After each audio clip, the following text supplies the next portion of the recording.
thing is, I was on my 3rd year of no spewing, and so I wasn't going to stick my finger down my throat because I didn't have to vomit. And I'm like, the last 2 years it's worked out. I've pissed 20 times and just dealt with it, and I've been fine. Well, you had Baja Blast. This year I thought it would be funny. I was looking and I saw Baja Blast, and I showed up with it.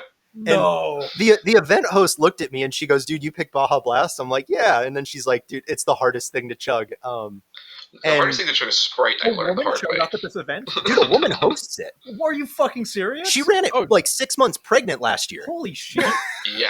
What a fucking G. Holy shit. That kid's gonna be cool as fuck. BR, it gets better. She was like bottom 3rd of the leaderboard.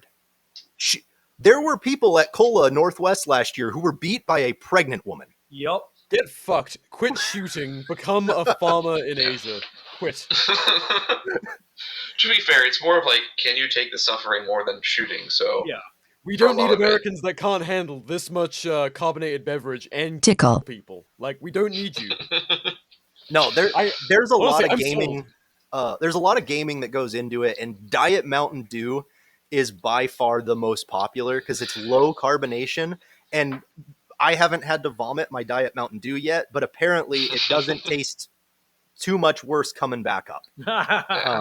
You're listening to the Art and More podcast with your hosts, Nathan and B.R. Nathan is a Canadian illustrator with a couple years of military experience, and B.R. is a British anarchist that moved to the States. Both are passionate shooters and community builders. Together, they run the Seaburn art page. Enjoy the show. Yep, I hit the record button. Okay. Hey guys, welcome back to the Art and More podcast for a big change of pace from the journalistic SIG talk last week. I'm deactivated. We are not serious anymore. Yeah, we have not got a letter from a lawyer yet. I almost said, "Hey, I'm BR," joined by my co-host Nathan, but the opposite of that is true.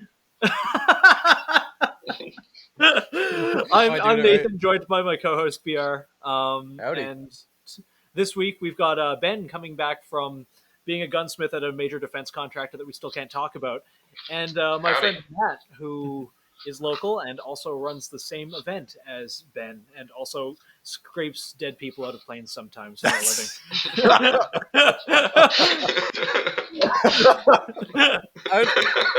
I don't think we need any more context than that. Just no, I think we just leave it at that. Let it sit. Yeah. But before we get into it, just what Matt was talking about. Oh God! So we have a local guy that we know, and I'm not going to dox him because he's kind of like locally famous. Like you refer to a handful of local people, and it's usually like with love derogatory. Oh yes, with love, like autism, like brackets I want them derogatory. to be better, but he's such a nice kid, and he means so well. You know. Yeah, he's very. I love special. the beginning of this. Yeah, but oh gosh, so this fella. Without getting into the backstory, I guess Matt, you could probably do a little bit of a job giving more description than I. I don't know a ton about it. Like I said, he's a super nice kid. He means really well.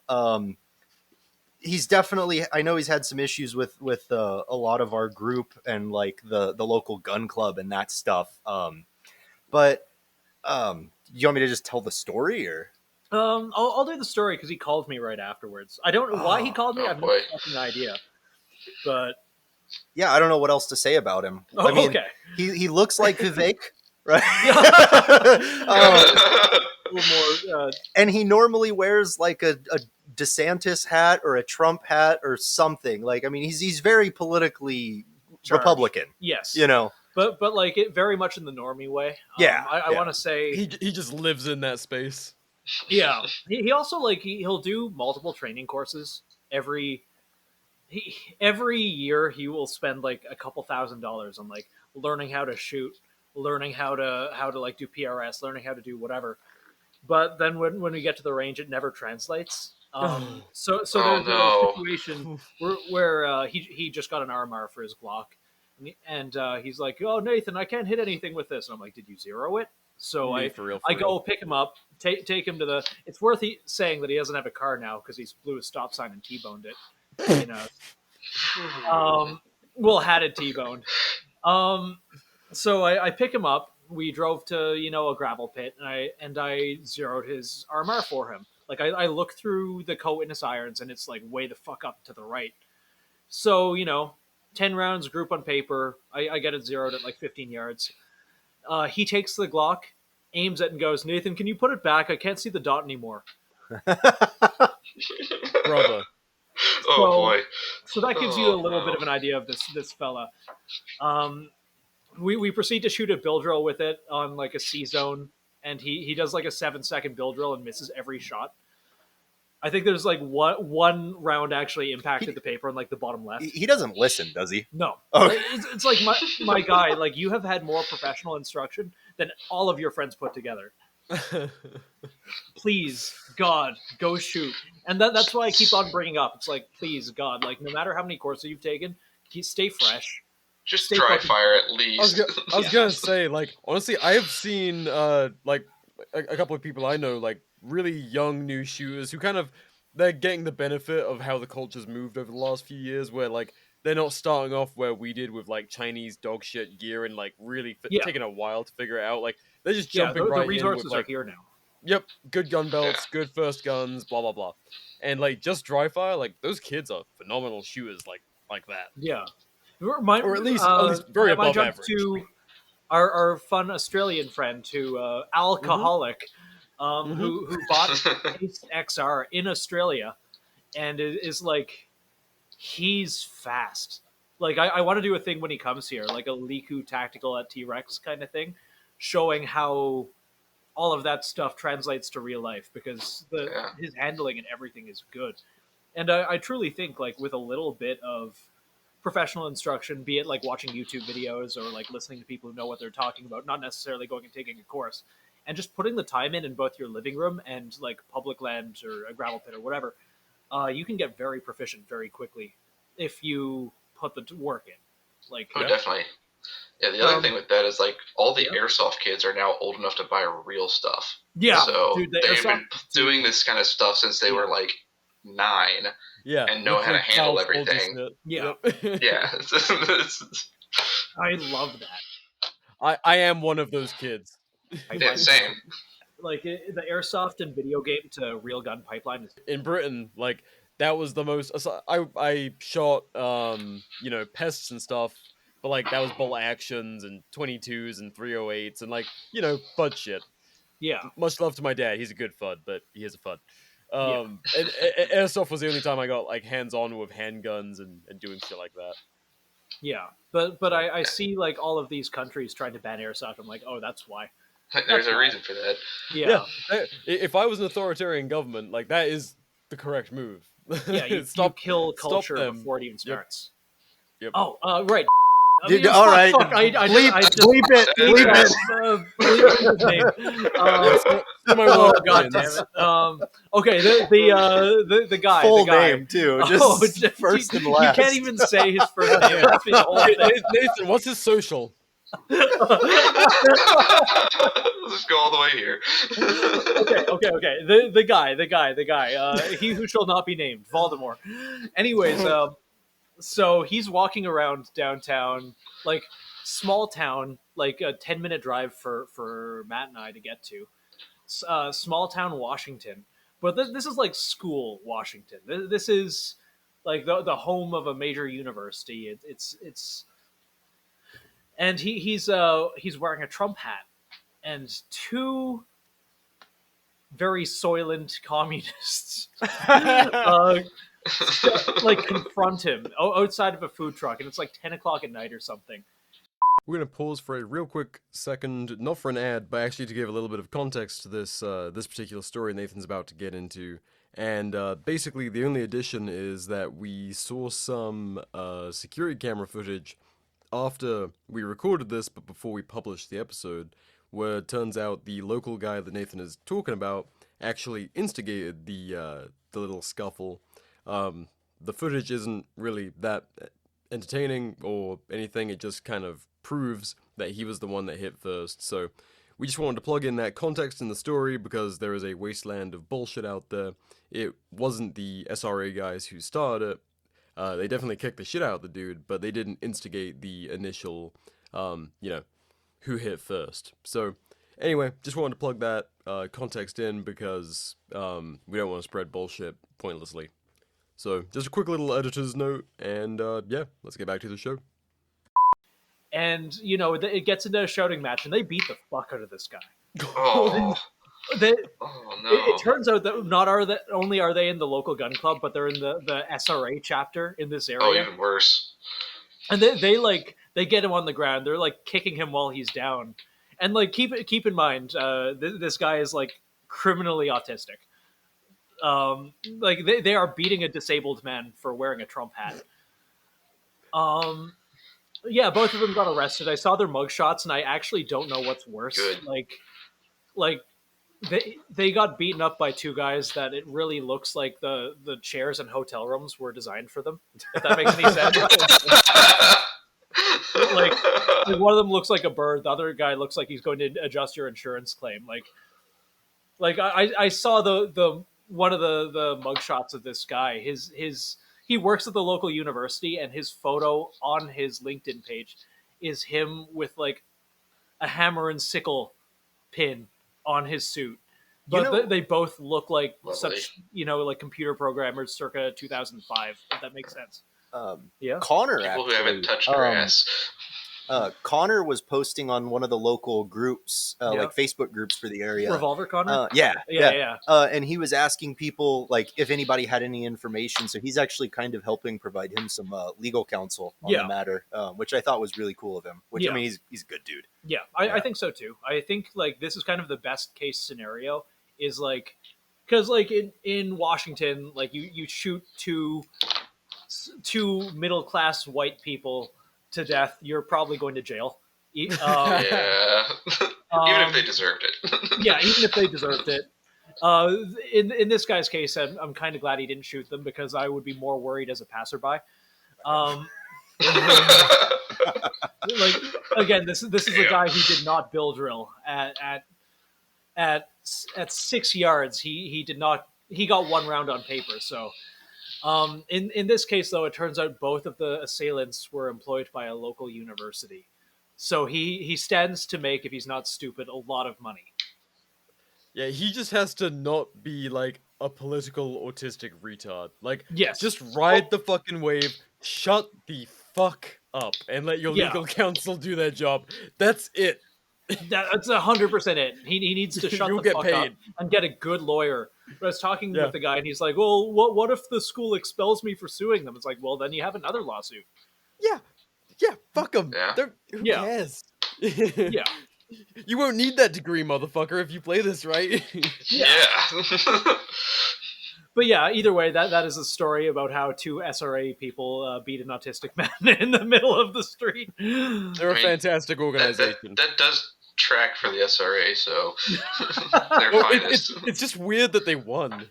No, No, you see this guy. It's not weird. He messaged me being like, "Oh, well, in the summer, my mom's going to help me take some self-defense classes." I'm like, "Okay, bud.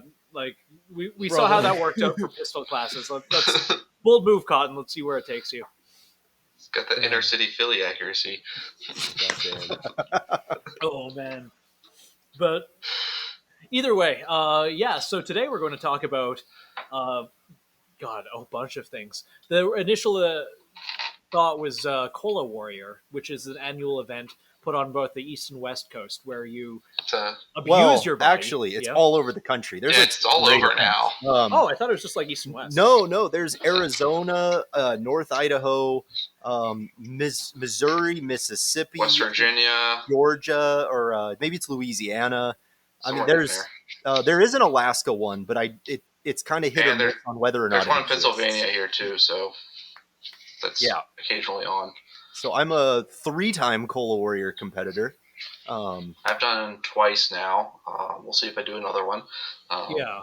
You've been trying to get me to go since I came here. So for 2 years. Yeah, we were talking about this before you got back, Nathan, but like it seems the way that you get into Cola Warrior is being bullied. So shout out to absolutely my old E-Militia co-host Buckles and their friend Air Conditioned Nightmare for unsuccessfully trying to bully me into it for I think 3+ years. Both of them shoot the Arizona one a ton, and it looks like a lot of fun. So I guess for the people's information, like what the fuck is Cola Warrior, and what differentiates it from a traditional competition?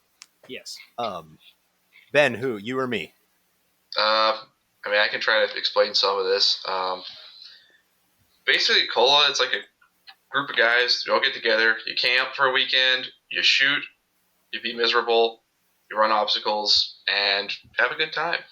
Base. Good food, good camaraderie, and suffer. The suffering is the biggest part. It's a cult. Yeah. Yeah, I hear that a lot, and I'm inclined to agree with it. What's up, everyone? BR here with a quick message from our new sponsor, Cloud Defensive. We've been huge fans of Cloud Defensive lights for quite some time. If you've been with us from the start, you've probably heard us mention Chad Defensive a number of times. Personally, I own the full-size Rain models, 1.0, 2.0, and their all-new 3.0. Every rifle needs a sling, an optic, and a light, and Cloud Defensive is consistently my choice for rifle lights. Cloud Defensive lights' durability, brightness, and top-notch design features make them a no-brainer in my rifle setups every single time. Whether you need a rifle light like the Rain, an EDC option like the MCH or Chicro Admin, or are looking forward to the EPL for handguns coming this year in 2025, Cloud Defensive has you covered. We're excited to partner with them, and as a listener, you can get 10% off site-wide using the code ARTANDWAR10. That's ARTANDWAR10. Every purchase with our code directly supports the show. Check them out via the link in the show notes or through our Seaburn Art link tree in our bio. Thanks for listening. Now let's get back to the show. Yeah, here at Northwest this year, the night runner who ran the first night, he brought binos and a clip-on, right? But it was minus 10 degrees during his run. Oh, fuck that. Jeez. God damn. Yeah, fuck that. It was 15 degrees when I ran during the day this year. That's the coldest it's been for all of my events, and it was brutal. That sounds messed up. Yeah. Yeah. But for all of our listeners, what particular indignities do you have to subject yourself to? So at Northwest, like every one of them follows a really similar format. You start out with obstacles. There's normally like a rope crawl. I know one of them has a rope crawl across a pond, which scares guys with night vision. So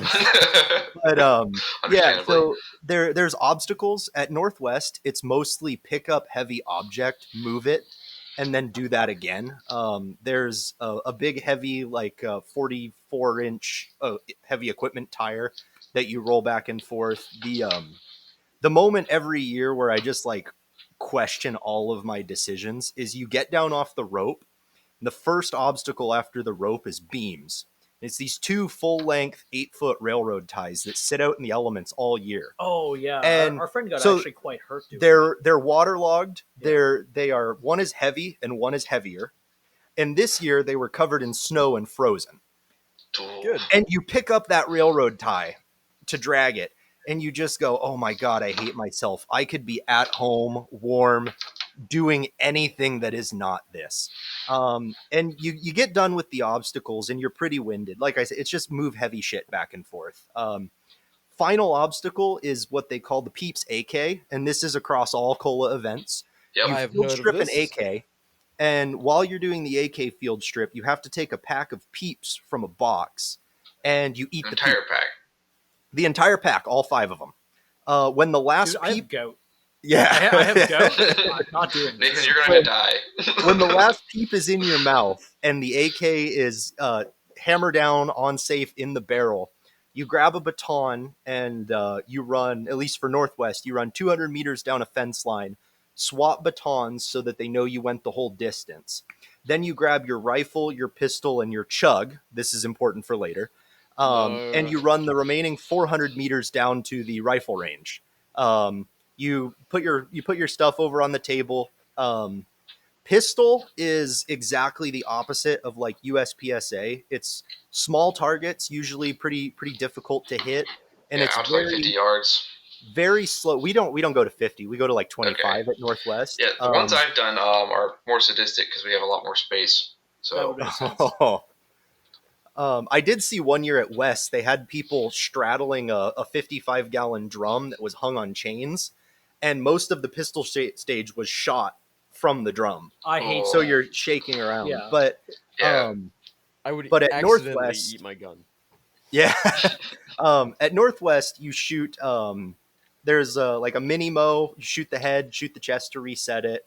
It's all steel. They have a Coke bottle, size and shape target out at like 15 yards that you have to hit. And then a Texas Star that's like 10 to 15 yards. But basically, you clear through the pistol range right after the run while you're winded. So you really got to manage breath. And then you ground your pistol, and rifle is 3 targets standing at 100. And then you move to a barricade and you shoot 200 and 300 from the barricade. But 2, 3, and 400, there is a 3 MOA target. So 6-inch gong, a 9-inch gong, and a 12-inch gong on that berm that you have to hit. That's kind of that's where a lot of people burn a lot of ammo. Yeah. And then at 400, you're able to prone out, and then you shoot your 3 targets at 400, and then you shoot 455 and 550. And you just walk it out the rest of the way. And now the hard part starts. Yeah. Yeah. It's important to note, if I'm understanding correctly, all of this you do after chugging 2 liters. No. That's the This end. is the last thing. Oh, I thought you start doing this. No, this is so much less Nathan, miserable than I don't thought. pre-cum. No. Yeah, no, I thought you had to drink all of it before the. No. You would die. Yeah. And the That's what I was penalty. thinking this entire time. The penalty system is pretty brutal.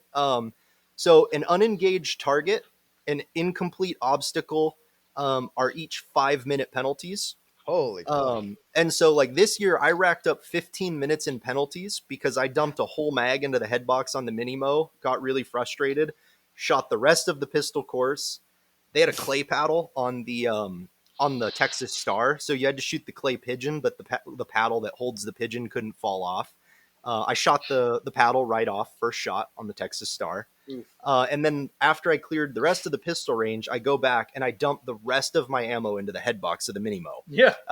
I could hit a Coke bottle at like 15 yards, but I couldn't hit a head box at 20. It was great. Yeah, keep in mind for Polo War, you're only allowed 2 mags per gun. Yeah. It's. So- I think for pistol, it's 40 rounds or 2 mags. And then So the mags can be any size. 2 33 rounder, like no, because because you're 40 rounds total. Okay, I thought it was a choice Yeah. between 2 mags Yeah. or 40 rounds. Yeah, and, Rifle, you can do that. You can run a couple D60s if you want. So that changes event to event because at Yeah. Northwest it's 60 rounds max on rifle okay, or 2 standard capacity magazines, and so for us, like I just run 2 30s, and it's plenty. But again, 5-minute penalty for every unengaged target. When you get to the rifle range, you're not allowed to move on until you've successfully engaged a target. So if you burn your ammo at 400 yards, you're done. You can't move on. And then you get done with your shooting and you go over to this burn barrel. And if you're late enough in the competition, there's all these spots in the snow. It's really cool at Northwest because you see it. There's green, there's orange, there's red, all of the different colors of some guy's vomit from earlier in the day. And on the chug, there's a little bit of strategy that goes into it. But you can do 72 ounces of carbonated beverage in a couple different styles. A 6-pack of 12-ounce cans, 3 20-ounce or 24-ounce bottles, or the beast mode is a 2-liter with a 5-ounce chaser. Yeah. So every can that goes unchugged, or if you vomit before finishing a can, it's a 5-minute penalty. On the 24-ounce bottles, you go up to a 10-minute penalty for a vomit or an unfinished bottle. On the 2-liter, it's high risk, high reward. If you finish it, great, you don't get anything extra. But if you puke and you're unable to finish, it's a 30-minute penalty on the 2-liter. And if you puke when you finish it, is it a penalty? Okay, so there is you can actually puke after you finish it. Well, as soon as the timer stops, you're allowed to puke. But there is actually a strategy, and I know at least one guy has done it. I hate the fact there's a strategy. If you puke back into the bottle, no, and you re-drink it, it is not a penalty. Holy shit! Oh. And you wonder RFK why I Jr. turned it down for hates 3 this. years in a row. Yeah. So at the one I did a couple of years ago, somebody brought chocolate milk to chug, and they allowed him to do that. Oh, there's a gallon of milk He substitute did in that fact you can shit do. his pants. But he didn't vomit. Did he actually shit his pants? Yes, there was like 3 or 4 man. that matched that because of the food that was being cooked, and then you had to do the run and the chug and everything. Oh no, Matt. Multiple people had problems. Share with the class what happened after your chug. Oh, dude, I blew out my toilet. It was brutal. Yeah. Luckily, I live local, so like, It's still a 45-minute drive. Wasn't yeah, it? but you just like Oh fuck! foot Oh fuck! on the Oh gas fuck! pedal, just like yeah. Oh, I was struggling to get home, but Did it in because 28. the thing is, I was on my 3rd year of no spewing, and so I wasn't going to stick my finger down my throat because I didn't have to vomit. And I'm like, the last 2 years it's worked out. I've pissed 20 times and just dealt with it, and I've been fine. well, you had Baja Blast. This didn't you? year I thought it would be funny. I was looking and I saw Baja Blast, and I showed up there.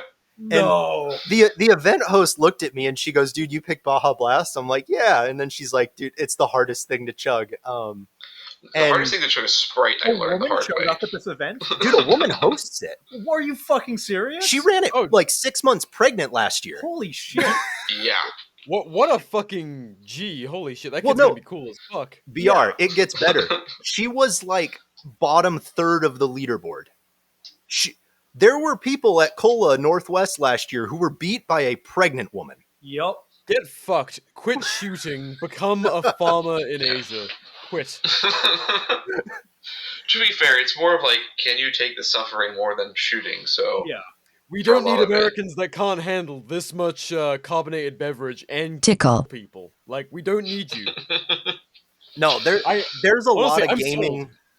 There's a lot of gaming that goes into it, and Diet Mountain Dew is by far the most popular because it's low carbonation, and I haven't had to vomit my Diet Mountain Dew yet, but apparently it doesn't taste too much worse coming back up. I watched a guy at our match.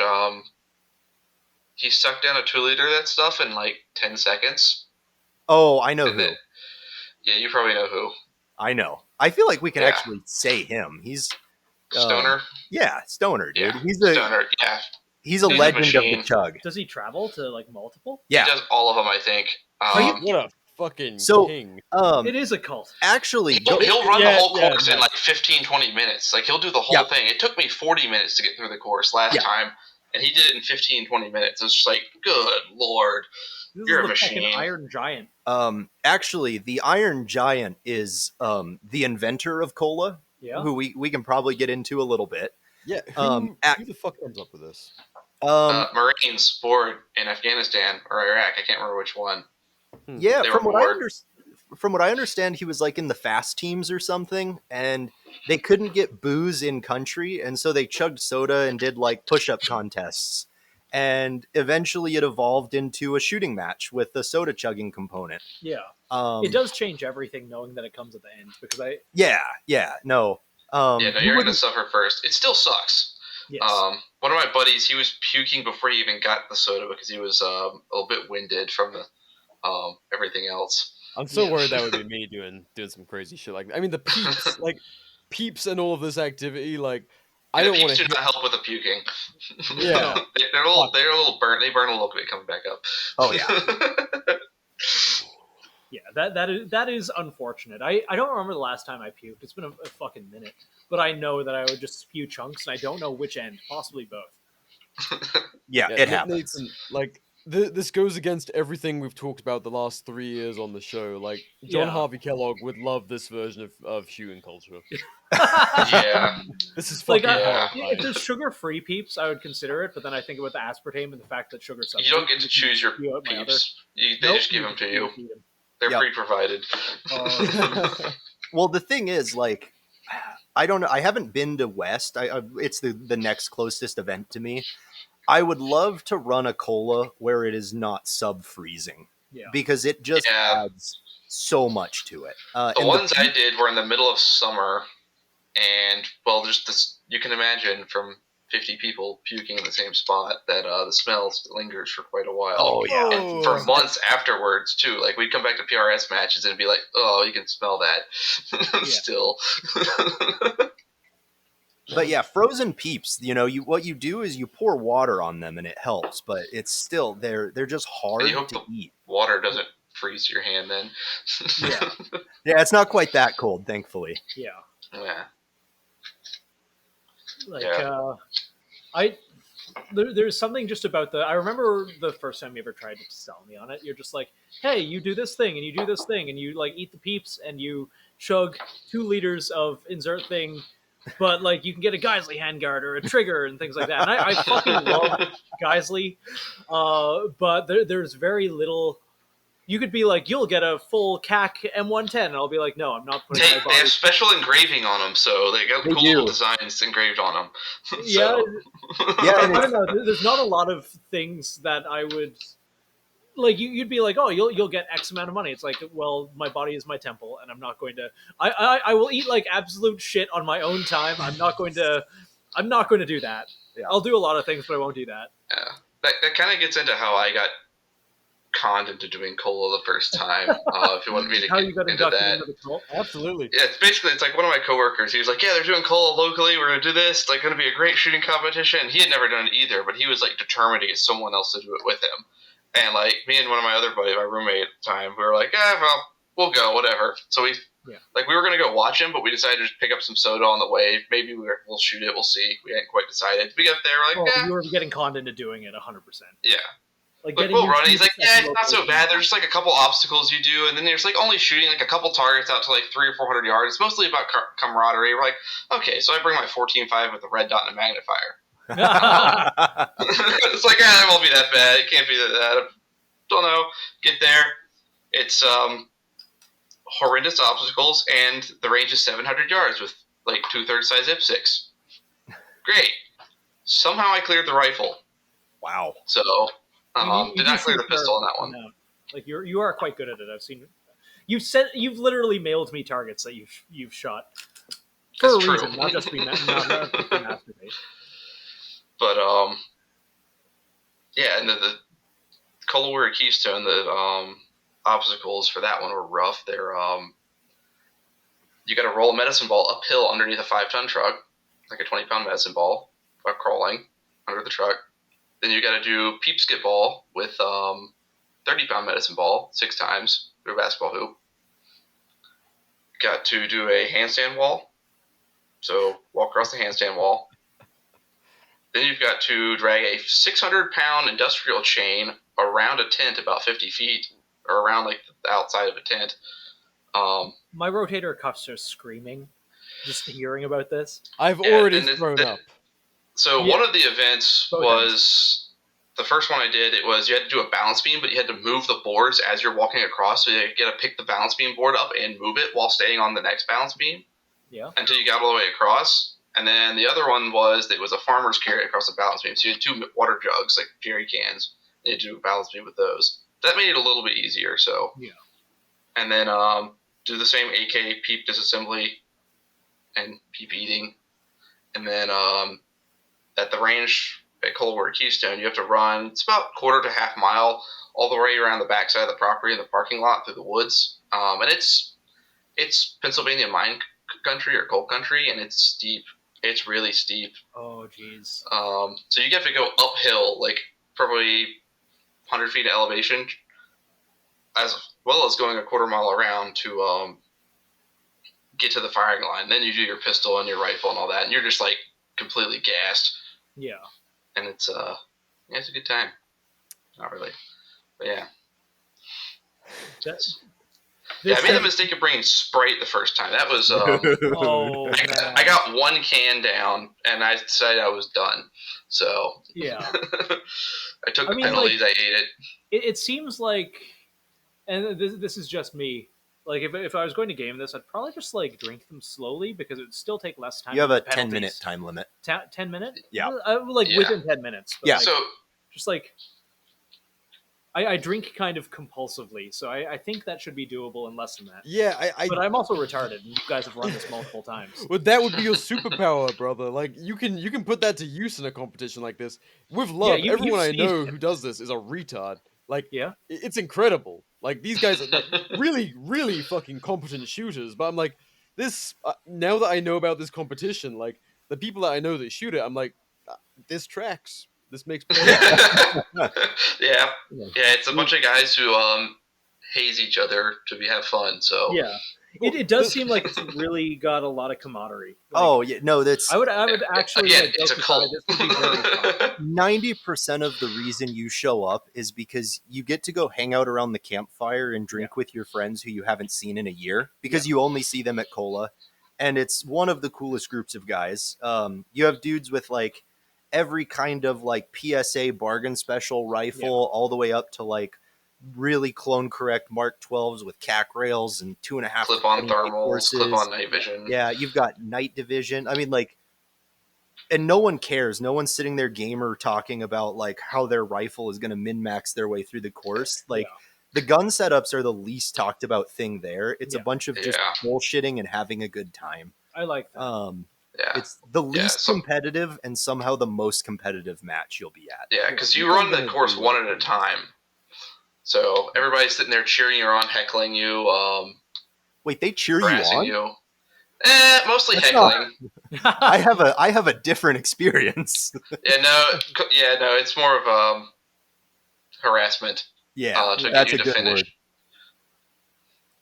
Not only do I run it in rifle rated plates with 32 ounces of water and an IFAC. Yeah, there's divisions So, out there. Like, I had a question about that. Yeah, sorry, Nathan, but like, no, you're okay. Yeah, what does that look like? Like, does your equipment like give you time benefits? Is that No? Like, because you said something about night division and so there's 3 main divisions. There's the open division that just you have to carry your ammo. That's the only thing. Yeah. That Ammo matters. and your soda. You have to carry the soda through the whole match. We don't carry soda through obstacles.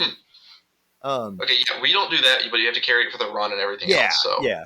And then there's the combat division, which, like I said, rifle rated plates, 32 ounces of water, and an IFAC.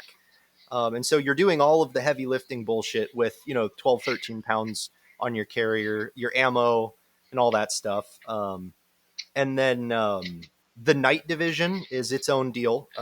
Guys are running that with like 18-pound rifles because they've got clip-ons, and there's guys who will double up and they'll run night combat. So they're doing all of that. Like, obstacles under nods is kind of daunting. But then doing that with plates on. And what you do get as a benefit is normally combat and night division. If you win that division, you get some kind of neat prize for winning your division. I do remember the prizes are like weirdly. Sorry to interrupt. Like, weirdly good. Oh yeah. Oh, very good. The sponsors for Cola are wild. They're fantastic. Yeah. Like, you couldn't ask for like the amount that Geisley and STAC do for both like amazing companies. For like Cola Northwest, at least. I don't know. I know STAC does, I think, all of the colas, but like Stu comes out with panos, and like this year he didn't run, but he was out there on the range day on the last day with a select fire 14.5 with an ACOG. I love just that. dumping 3-round bursts into a 200-yard target. Yeah, fuck yeah.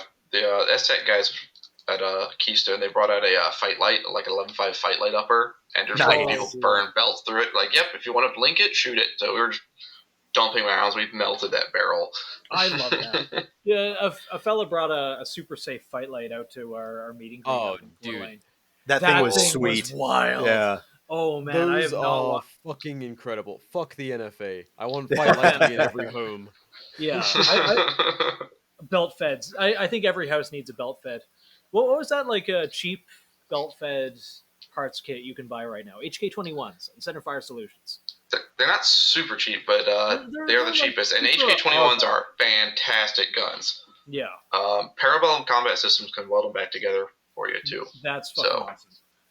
There's a local shop here that does rewelds. Like they'll help you through the process if you're nice and not a shithead. And the thought of rewelding a belt fed has gone through my head a couple times. Just a I put together a PKM. That thing is fantastic. That's fucking awesome. Looks like it came out of a cave, but it runs. Yeah, that's the big thing.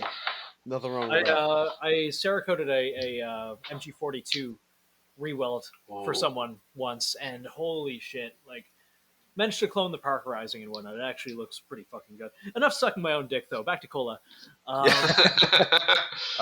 So like, yeah, the sponsors, dude. Yes. Like I said, fantastic. Geisley literally unloads a truckload of handguards. I love that. At every Cola Warrior. It's insane. Yeah. All of the different lengths, all of the different variants. Yeah, you got one this year, didn't Cool you? shit. I got a super precision scope mount this year. Oh, right on. My first year at Cola, I was high combat, high noob. Noob is the highest placing first time competitor. They do a special thing for that. Oh, hell yeah. And my buddy Joey donated a 13.7 ballistic advantage barrel with a pinned gas block on it. And a Yeah, you've been using that thing for years. yeah, I've been using that for 3 years. Great little setup. And I took home a 13.5 Geisley handguard and like S-Tac pouches. I actually, the first year I did Cola, he hasn't brought them back since, but Stu made custom M7 bayonets. Yeah. I got a one that's just engraved with a little Kiwi mascot, and it says Cola Warrior Northwest 4. They gave away a bayonet that was the coolest fucking thing ever, and I wanted it so bad. You guys are familiar with the dick butt meme?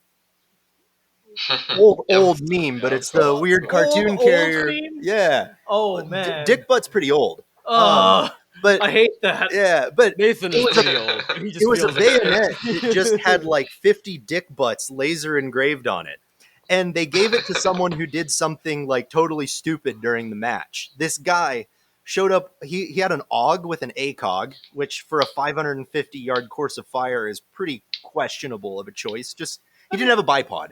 And so like that's where like the proning out gets a little iffy. But I actually really liked shooting my AUG. he Pro. did I don't the know what it was. obstacles, and he ran all the way to the range, and Binary looks at him and says, I hope your pistol's in your bag because it's not on your belt.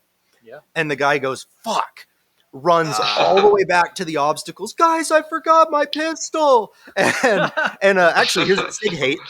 Yeah. I go, somebody throw him his gun. And he goes, no, don't, it's a SIG. Face. Good man. Know what you He got. comes back, he Know grabs your his pistol. limitations. The time is still running for this because like they're not going to Of give course. him an exception, so he ends up with like an hour and 45-minute runtime. But he wins this really cool dick butt custom engraved bayonet for it. That's Like the awesome. coolest thing. See, this is a competition I can get down with because there's a payoff even if I suck and fuck Yeah. up in an immensely the only publicly thing that- embarrassing way.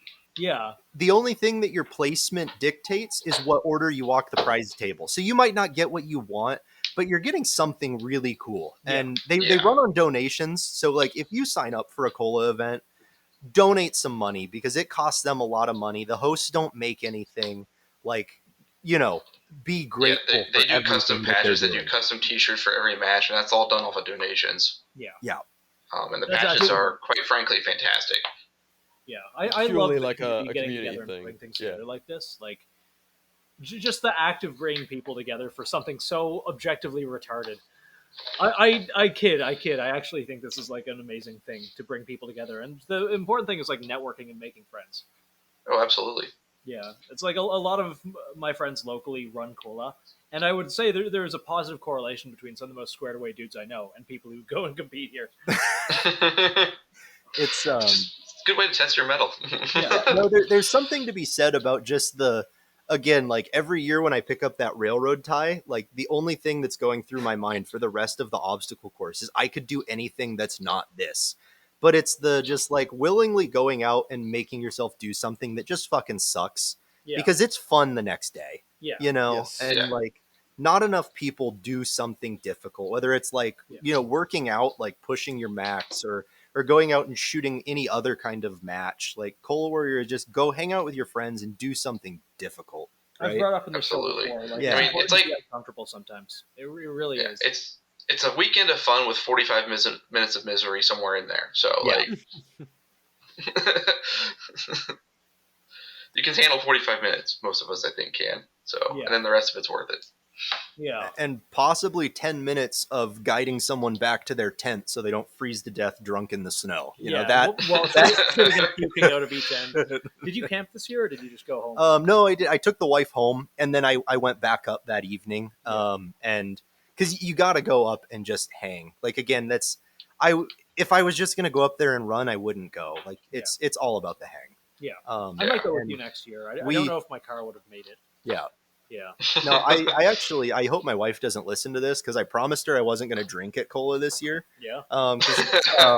And then we're sitting around the campfire. It's down to like 4 of us. I won't name names about who was who and where they were, but a lot of the good core group of Cola.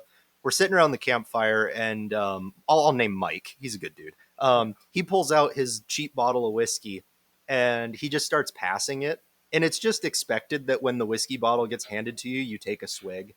And so we're just passing a bottle around the fire for like 45 minutes or an hour while we bullshit. And That sounds nice, actually. it eventually leads to one guy keeled over the chair, vomiting next to the campfire. The next morning, I was out there with my snow shovel. I grabbed my snow shovel out of the back of my truck, and I went up and I should clean this up. And so I scooped his vomit over behind the firewood pile. Yeah. That's nice of you. And no, it's just, you hang out, you drink with your friends around the fire and have a good time. You hear all of the drama too, depending on who you talk to. Oh yeah, The drama. Dude, everything has drama, and it's it's fun. Yeah. it's fun to listen to. Just hear the rivalries and all that kind of stuff. Yeah. Yeah. Did you know so and so at X Rifle Company? Oh, all of that kind of stuff. Yeah. Oh, absolutely. A lot of dudes who are just like really heavy in the industry because of some job they have, they're all there, and so you hear interesting things for sure. Yeah. That's interesting. Like the whole thing actually sounds really fun. I've heard talks about was it you that said we should put on like a similar thing? I've been wanting to put on a run and gun up here in North Idaho because we have some 2-gun. So many people would go. We have some 2-gun, and we have like lots of USPSA. We actually have quite a few PRS matches in our area. But Heck yeah. the thing about run and gun is it's Cola Warrior without the frat boy antics, right? It's a 3 or a 5K run with multiple pistol and rifle courses of fire. Yeah. Peppered in between. The issue is land access, and that's really what we run into up here because everything's private or it's operated by a forestry company. Yeah, 90% of it's in forestry, and so you really got to network, and it's not something that I've put a whole lot of effort into, granted, but it's looking like it's kind of a daunting task. I mean, just organizing the steel targets to put something like that together. I mean, thousands, a lot of money, thousands of dollars in steel. This is where sponsors should really be listening, right? Yeah. We got some of those. Yeah. First annual Seaburn Art North Idaho Run and Gun. You do not have to eat a bunch of peeps. No peeps. But maybe you'll have to eat something else, and we'll totally... But yeah, I think it would be fantastic if we could get something like that going. Entire Costco roast chicken. There we go. No, Nathan. Fucking 20 minutes before you start the stage, you have to have a fistful of There you go. Now it's on one. Like an hour. Give it a solid hour. Yeah. Careful though, you don't want people fighting like what they think or something else. And this is a loaded gun. Go forth and conquer, soldier. What the fuck? It's like why is all the crowd Wendigos? There's demons. Thankfully, Nathan gave me a super safety before the match starts, so I can take care of all these fucking all these cryptids. The gnomes are coming out of the woodwork. Yeah. How bad would it be if you gave a P320 owner at the match? You shoot 5 people and then yourself as your reholster. Thank God he shot himself. Shoot one of the props. So yeah. Oh god. To get on the SIG thing a little bit. I'm glad the response to that episode has been pretty good. Obviously, there's going to be a couple of people who are like, "Oh no, like I have 60 million rounds on my P320. I go and shoot cans every weekend." Or people who actually do use them seriously, of which there are many. like one of the most squared away guys I know who's been on this episode, Chad, from Craft and Lore and Blitz Def. He has a P320, and that thing's been great for him. He's a really proficient shooter and a good dude, and it's never fucked up for him. But he acknowledges too, and like I think everyone acknowledges, it's kind of a numbers game. Think about QC. Yeah, you can have 99 or 999 pistols that will work perfectly, and then one that doesn't, and goes off on its own, or doesn't actually. I mean, it's just a matter of time before the Indian pot metal catches up with you. Yeah, exactly. And then scale that up when there's 500,000 of them in circulation. Exactly. And like 0.1% failure rate, which the DoD says it's more, allegedly, but again, that's the DoD. I mean, I don't think it made it through like 90 rounds between failures in the government trials, so that's according to the something we didn't actually discuss in the actual journalistic episode was the fucking now ice we're report. back in a Jester's Privilege episode, so we can do whatever. Yeah, so fuck it. But this is an anti-gun podcast. Exactly. SIG and we all grifters. Certain guns. We all SIG says I'm anti-gun. Yes. But the ice report where that report dropped the night after we recorded. Sorry, you were saying? Fucking no. I mean that report where that is probably the boldest rebuttal to adopting the P320 out there. Like that document where they're they're literally we recommend taking the rest of the budget and putting it towards Glocks. Because we don't like this thing. We don't trust it. We have a loss of confidence in it. And not so fuck all of that. They then go and say, we have reason to believe there is a strange bias towards the P320. And they start questioning the validity of it being chosen. And this is a government document written by someone who reports to people in the government. Yeah, and they not basically. They absolutely allude to it being a corrupt system that selected the P320, and they question the whole fucking thing, which is based as fuck. Maybe the most based thing ICE has ever done. Is cool to attention. The military-industrial complex making a really fucky decision, and there being painfully blatant proof of it. And we didn't even touch on that at all that whole episode. But that fucking report we tried to keep it damning. to objective fact. Stuff we could prove, but now Jester's Privilege, 100%. I do think a lot of it is and then again, this is my opinion. This is the opinion of someone who is I'm just a boy. I'm just a guy, just a silly guy. Who's owned SIGs before? Yeah, I have, and I really liked my X Macro, and I learned how to shoot. After the military, I learned how to shoot on a fucking high power. I learned how to shoot properly on an M7C. I learned on a SIG before a Glock. I learned on a. This is as a private citizen. I shot high powers in the army, and then they're starting to transition to SIGs, and I shot P226s and 229s and stuff. But when I started taking private shooting, it was with a SIG, and I really liked it. And it shot fantastic. But that doesn't cancel out. You. It's not really a secret, and this is kind of my opinion that some people will agree with, some people will disagree. All modern striker-fired handguns over $300 are basically a standard deviation of each other. They're all basically the same thing. Pretty much. But with individual choices made on the company's behalf in regards to profit and how expensive they want the fucking gun to be. Yeah, 100%. But one thing that's absolutely a deal breaker is safety, which is something I didn't know back then, and it's something that I kind of know now because you can explain away a lot of human error, you can explain away a lot with faulty so and so, but the sheer amount, you have to start to wonder hey, the sheer amount of these guns going off on camera and otherwise, is there actually something wrong? And we had that SIG P320 on video done for us, where he both made it go out of battery, the striker dropped out of battery, and the striker went off with just an actuation of the slide and without actually actuating the trigger. And I think about it, even a local guy, you know him, a German name. I won't dox him on here. A friend of ours. He had a How P320. very Idaho. A very- German name. um, Hmm. we went to him with Shot Show, so you know him too, the photographer. He had a Yes. P320 X carry that went off at the range, pointing in the safe direction with a manipulation of the slide.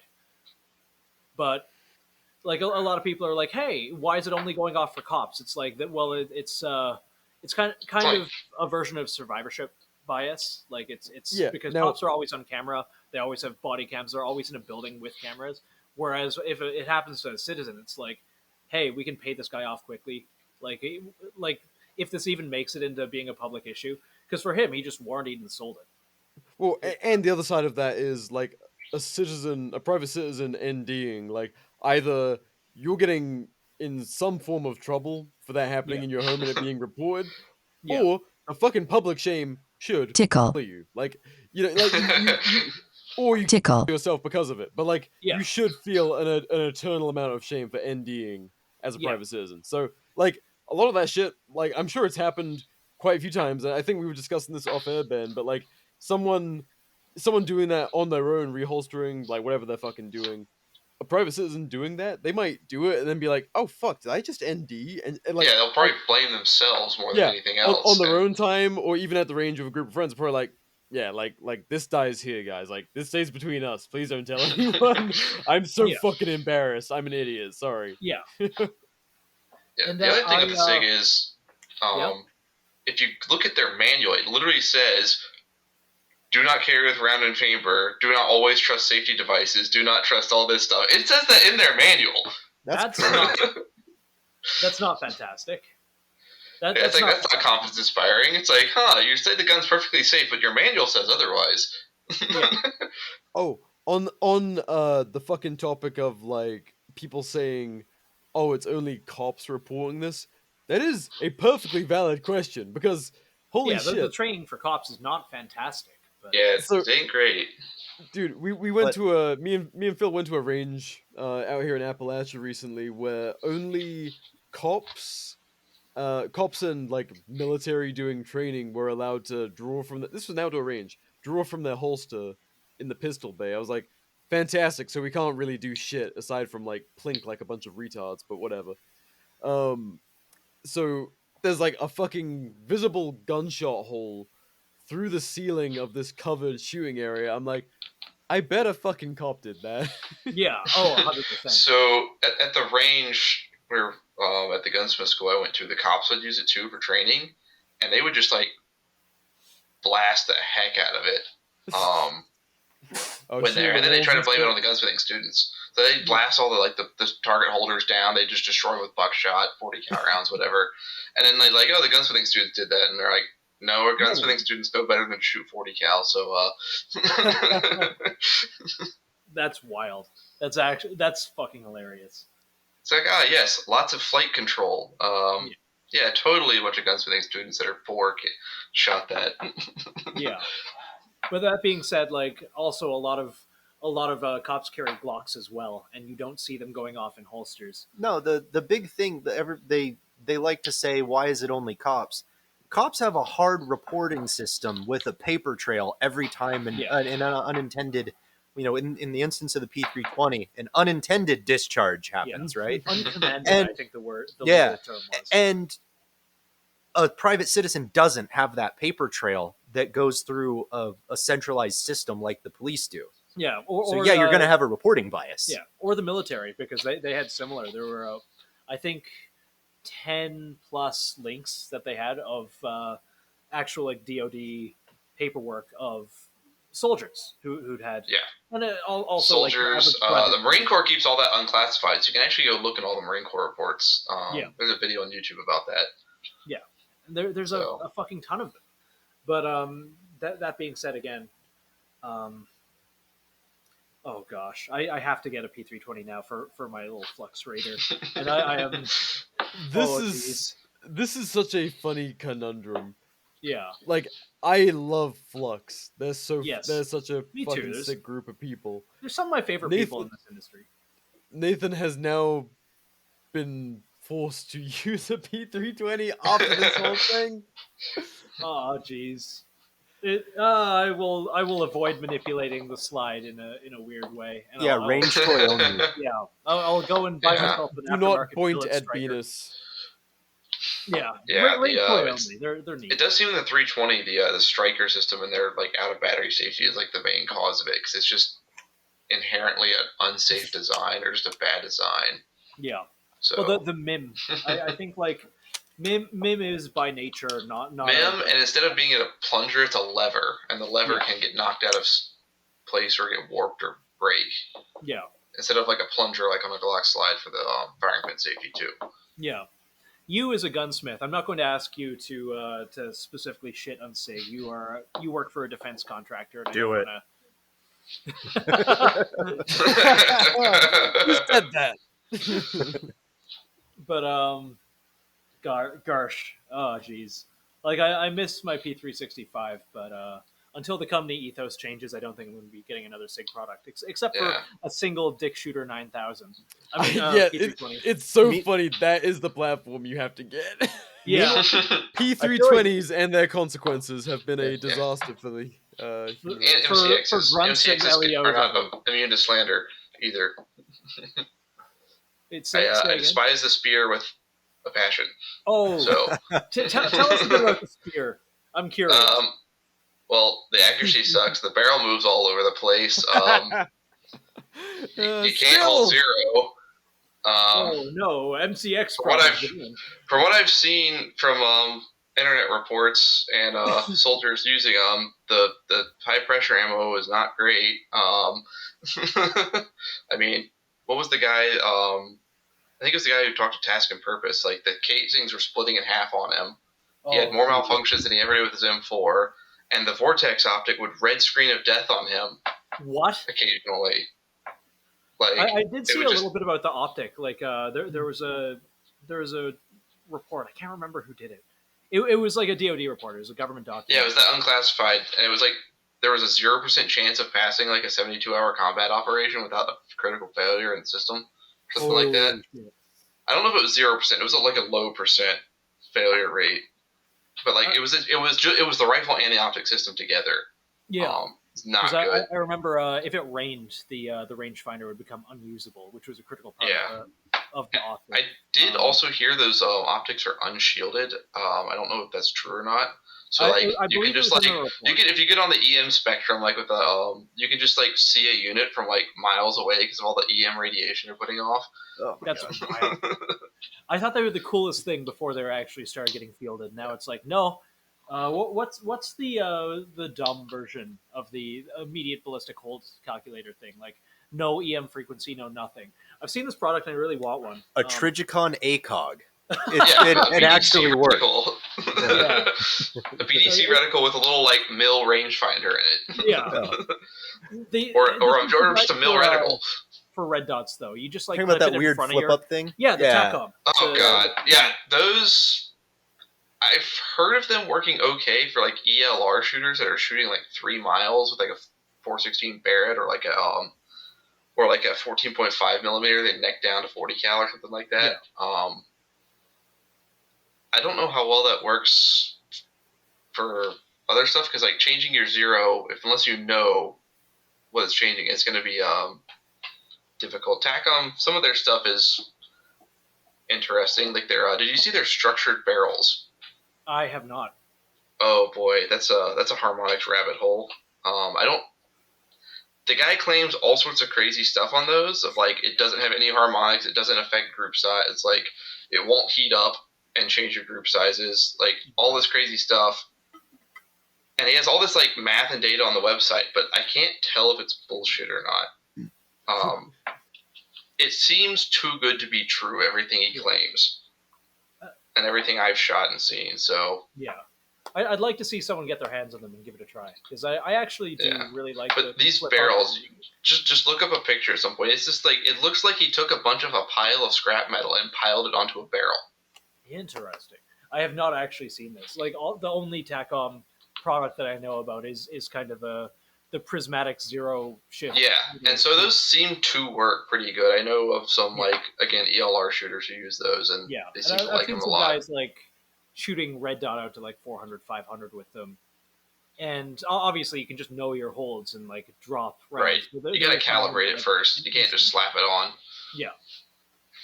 And so I think it's pretty neat, like the tech and just the immediate, like, oh, I'm shooting at 300 yards, flip this up, okay, it's like point of aim, point of impact, more or less. And no EM, no nothing. But that being said, I haven't used one, don't know how they work. People I know seem to like them, but that's more or less it. But either the way, EM from those, I think, was it was supposed to Bluetooth their helmet or something like that, the new smart helmet. So that was where some of that was coming from. Yeah, and stuff's getting like in the information age and kind of the like age where everyone's covered in tech, while also like near peer enemies are like able to find you if you turn your cell phone on for just a second and drop a small drone swarm onto your. The future is looking like a really bad place. Or if you laze an enemy so that you can actually get your dope to engage them, and then they say, "Oh, there he is." Drop artillery. Yeah, it's like well, fuck that entire grid square. Yeah. Supposedly, I mean, then the Russians can't even afford a plate or like a plate carrier. They're still selling them on eBay, so like Russian supply officers are still actively sabotaging their own military by selling it to airsofters. My mind jumps to like Lord of War era, end of the Soviet Union, just all the stuff that walked off. Like what was that mafia fella? There's a documentary about it who almost bought a submarine. Yeah. The guy that Biden traded for a basketball player. No, there was some like cartel guy that tried to buy a nuclear sub. Yeah, this is like in the. This was a hot minute ago. I want to say this was in the mid to late 90s, like after the fall. I'm not familiar with that. Not super far, if that makes any sense. I mean, the Soviet Union did trade a bunch of those to Pepsi for more Pepsi. Fucking what? Yeah, so Pepsi briefly had like a navy, supposedly. The Soviet Union wanted to buy more Pepsi. Like, they loved it. Like, the Soviets loved Pepsi. So they just traded a bunch of scrap warships for Pepsi. What? Yeah.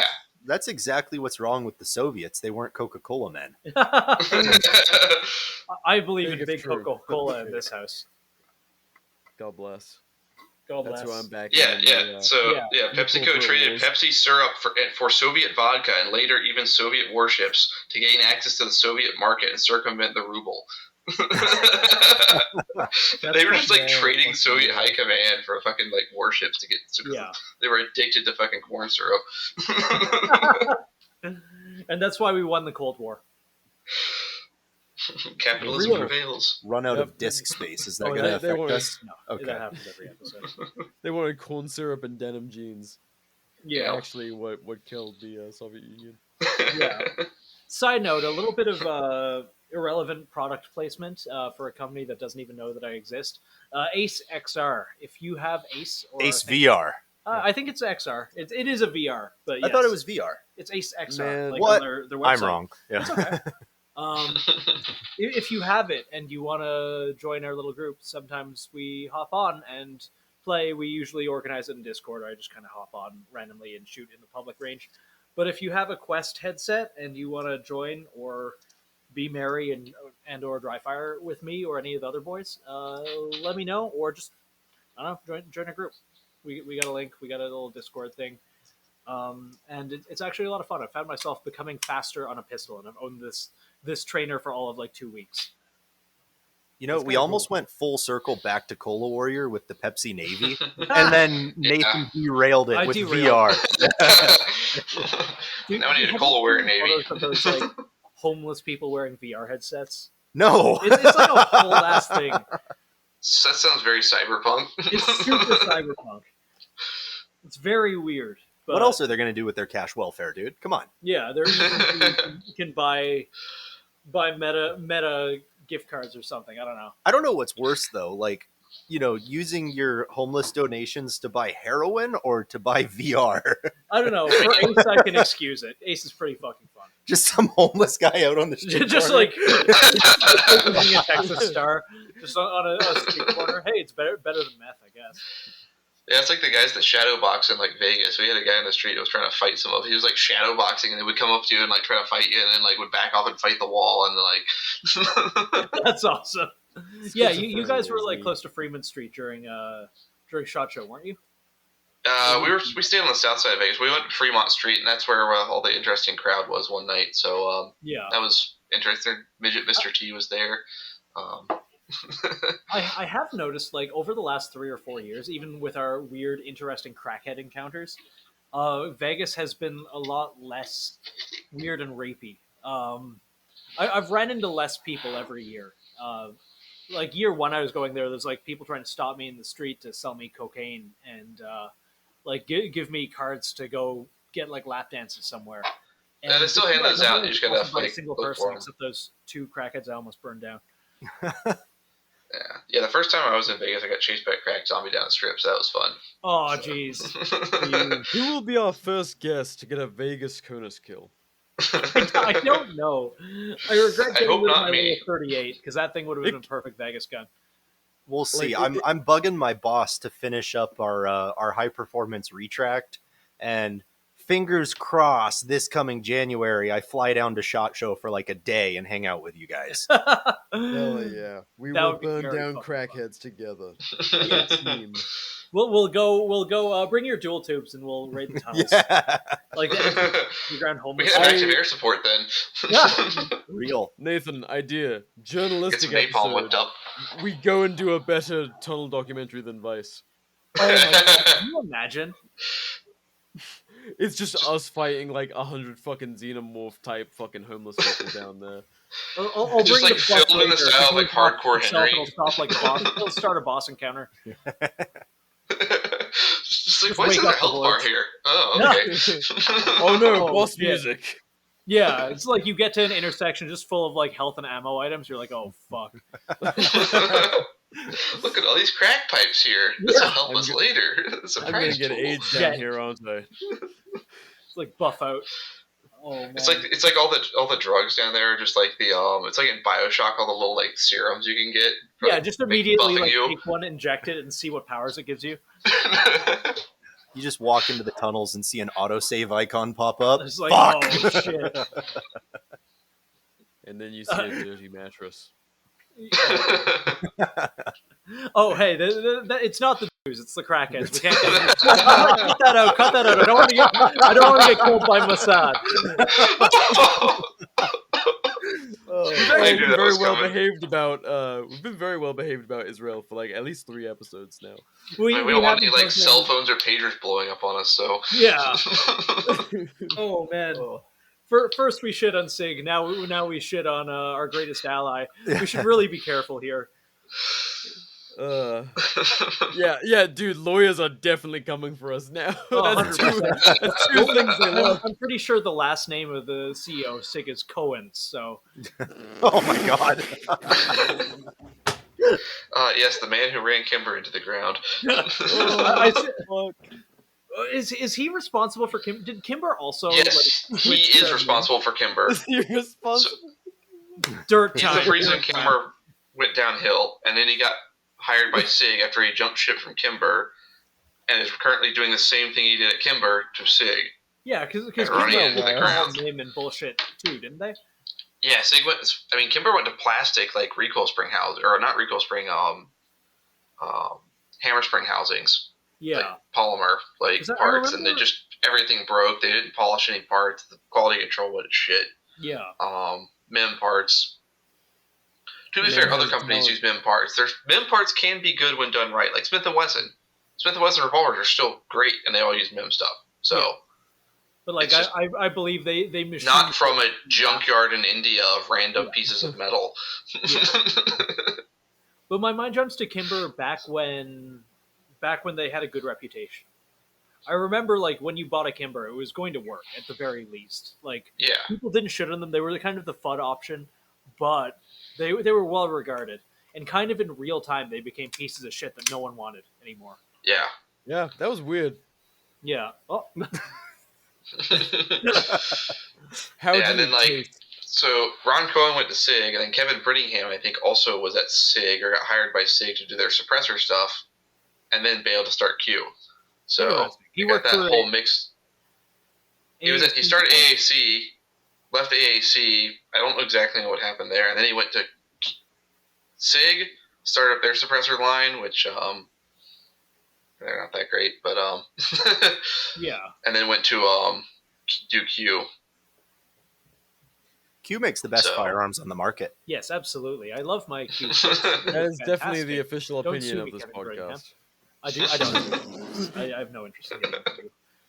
I feel like there's kind of like a tier of like normie guns that people think are excellent if you aren't on the internet at all, but you have a little bit of money and you want to look like you're into it. Q's in that tier. Yeah, their names are the best trigger ever made. Sure. Okay. Their marketing is good in that tier. Like they know who their target audience is, and I will give them that. But if their stuff would actually work. Yeah.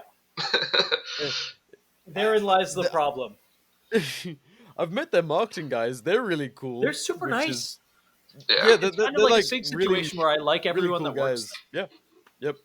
And that's the thing. Like, when we make jokes about people on this show, it's with no malice to the dudes just like doing the day to day. Unless you're unless you're overseeing a problem and actively are like engaging in, keeping that going. But here's the thing: like, there's a lot of younger dudes who are in companies with like there's like a slight generational gap. Yeah, and like the owners or the fucking upper management, they're just not where they need to be yet. The culture's just a little bit fucking off, and you know, wrong. The wrong worked decisions for a company made. like that. Yes, I did. I think like I will talk about that like kind of statute of limitations. Like nothing illegal went down. They're just fucking morons, and I want to give it like a polite amount of time to talk shit about. We're not going to say who. No, not yet. Someday I will. I do want to. Yeah. That'll be interesting. If they go out of business, I will happily talk about them. Which I would not be surprised. Yeah. And again, like a couple great people work there, and then just a bunch of the upper management. You're just like, just die, please. Like, holy fuck. This company and the people that actually want to like our stuff, like they're out there. They're just hesitating because they know we're not where we need to be. We're fucking behind.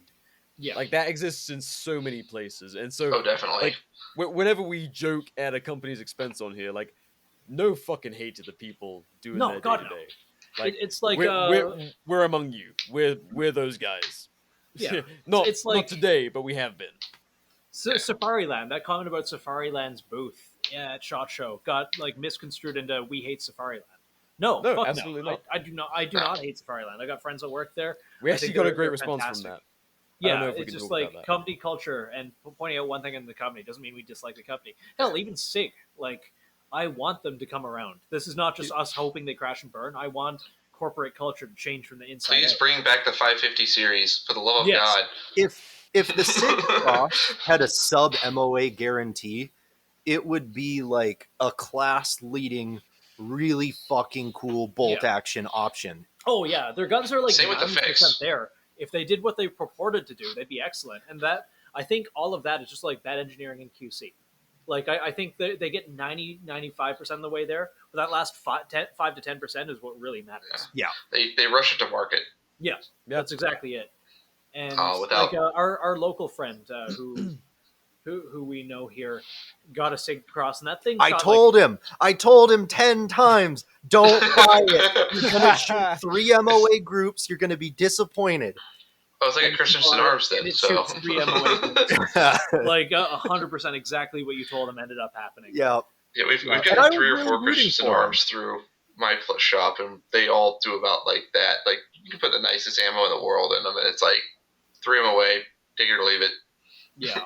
Yeah. That's wild. Like, my $600 ballistic advantage carry handle upper shoots tighter than that with cheap ammo. Like $550 Ruger American I was gonna did say not outshoot a $1,600 SIG receiver style bolt action rifle. Like, it just shouldn't happen, but it does. Ruger Americans shoot really good for the money. They are the new 700. Like, this is a Ruger American show podcast now. Yes. Yeah, Ruger does do decent bolt action work. Yeah, I actually In really like revolver their new handgun, the RXM or whatever. I have My not seen brother's- it, but it's a Gen 3 Glock, so. Yeah.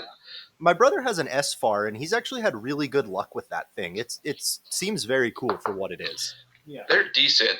We got a couple in, and they did not work, so they're early ones, though. Okay. But the gas block was touching the handguard, so that was fun. Oh, That's not fantastic. Dremel go burr. No. Yeah. Yeah. But I'm not going to like shit on them too much because it's not No. really. I mean, I have been basically this entire podcast. Yeah. I'm going to strong arm us back over to Cola. Ben, Yes. are you familiar with the Cola Avengers from Classic? The fucking what? I am not. Okay, Nick Fury got them together? no, Like- no. So I mentioned it earlier when we were talking about the Iron Man stoner, that the real Iron Man of Cola is the founder, Rusted Ace. Yeah. His name is Rusted Ace. Well, so Well, Cola username. Cola operates. It originated on ARFCOM, so like people sign Yeah. up with their ARFCOM or their Discord screen name, and so like there's very little real names used. It's like Binary. You probably know Binary because he goes out and runs Keystone. Really cool I dude. probably know him. Yeah. I know Brodozer. Mustang Duck from Texas. There's everybody, just goes on their screen name. But Rusted Ace, they do this thing at Classic every year. At Classic, everyone runs combat, and the obstacles are like every other Cola Warrior, but on steroids. From what I've heard, it's insane. A guy broke his spine there once, Fucking what? falling off fuck. of a shipping Jeez. container. Yeah, it's Yeah, legit. tracks. But so what they do is Rusted Ace, the Cola founder, he runs the course, right? And then they pick this group of guys that call themselves the Cola Avengers. And it's one man dedicated to each obstacle. Yeah. One guy shoots, one guy runs, and like one guy shoots pistol, right? One guy shoots rifle, one guy does the run, one guy does each obstacle, and one guy does the chug. Yeah. They have never beat Rusted Ace once. Really? He outruns an individualized. So you're doing the fifth obstacle not gassed, and he's on obstacle 5. This dude is an animal. Really? Yes. Jeez. Like that? How old is he? I don't. So, like I said, he's an old Marine. I know Classic didn't happen last year because he was overseas. He's not a Marine anymore. From what I understand, he does contracting work. I don't know anything about him. Never met the guy. I reached out to him because I really wanted to get like, what's the story behind the Peeps? I wanted to get some like deep Cola lore. Yeah. But he's hard to reach. Not super on the internet. He basically pops up to announce when Classic's happening, and that's about it. Yeah. Very mysterious super athlete of a man.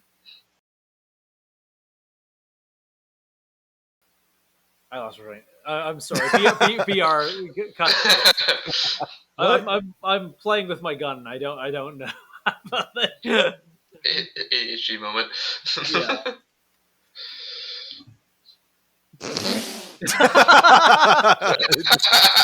Just goes back to 0. Yeah, I was like, Oh, there you go. Let's do some classic mouthfeel to get us back on track. yeah. Classic mouthfeel with the agency. I'm trying to neuter all of my guns back to like a very stock-ish thing. What were we So, talking- yeah? Well, how many cyber guns do you have these days? Are you still on the cyber gun kick, or are you reversing USW everything to Glock stock? 34, 2 Raider chassis.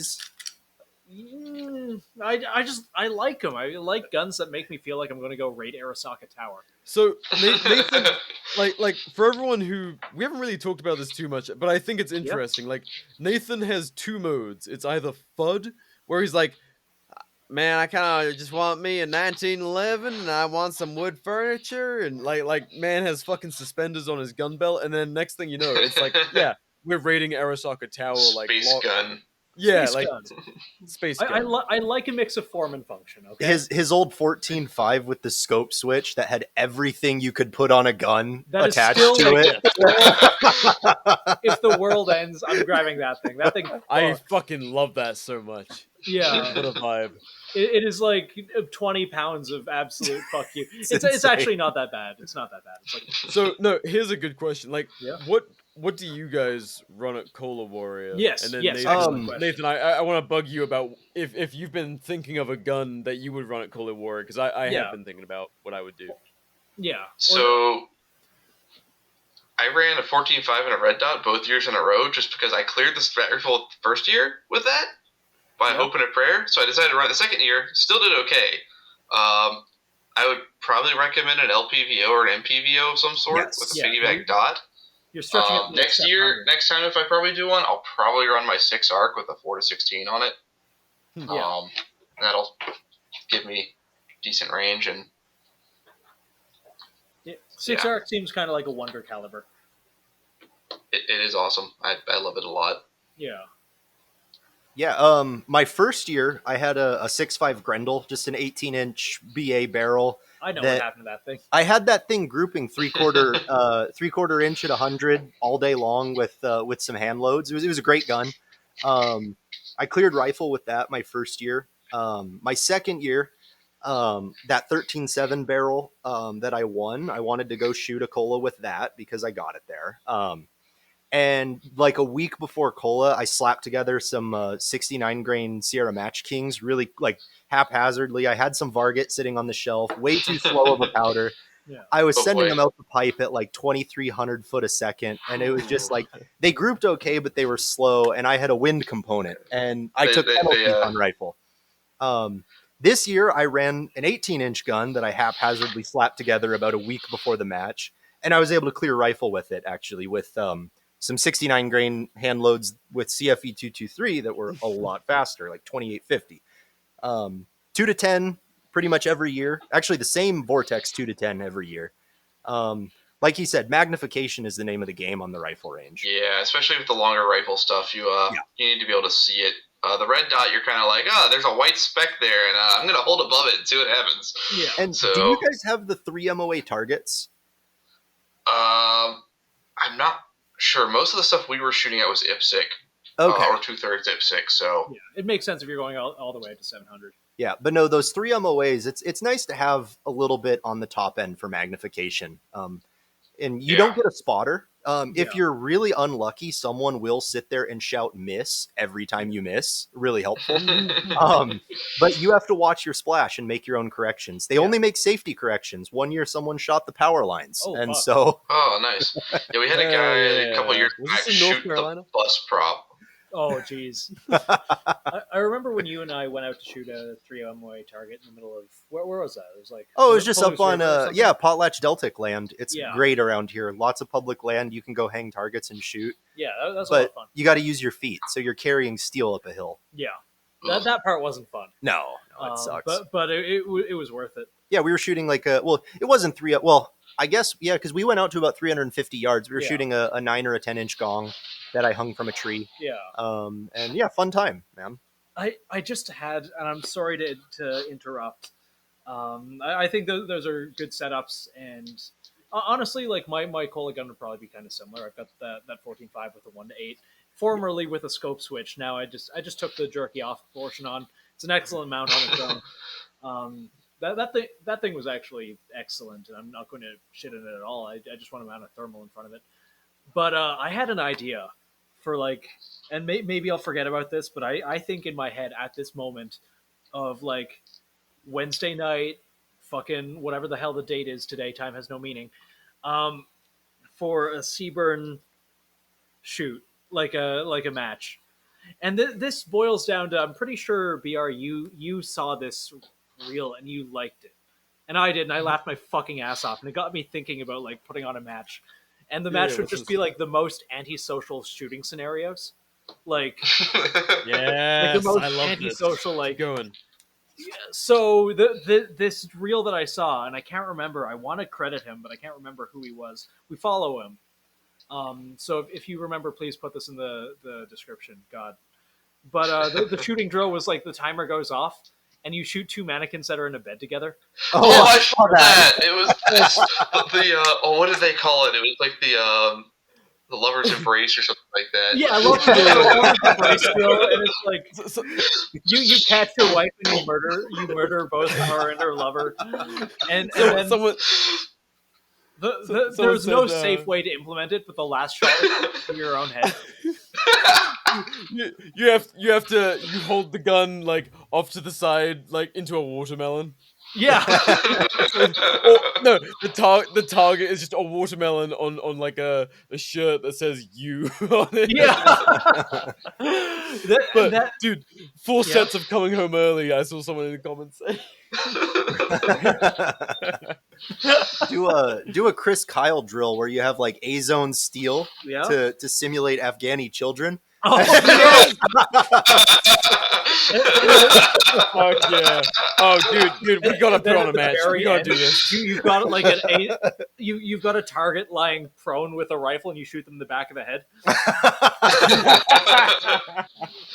What would be the Tim Kennedy drill? Wait, oh god, I just got that too. It's fucked up. Wait. The Tim Kennedy drill would involve some kind of like MMA move. The Tim Kennedy drill would just be not shooting and telling everyone you did. Yeah.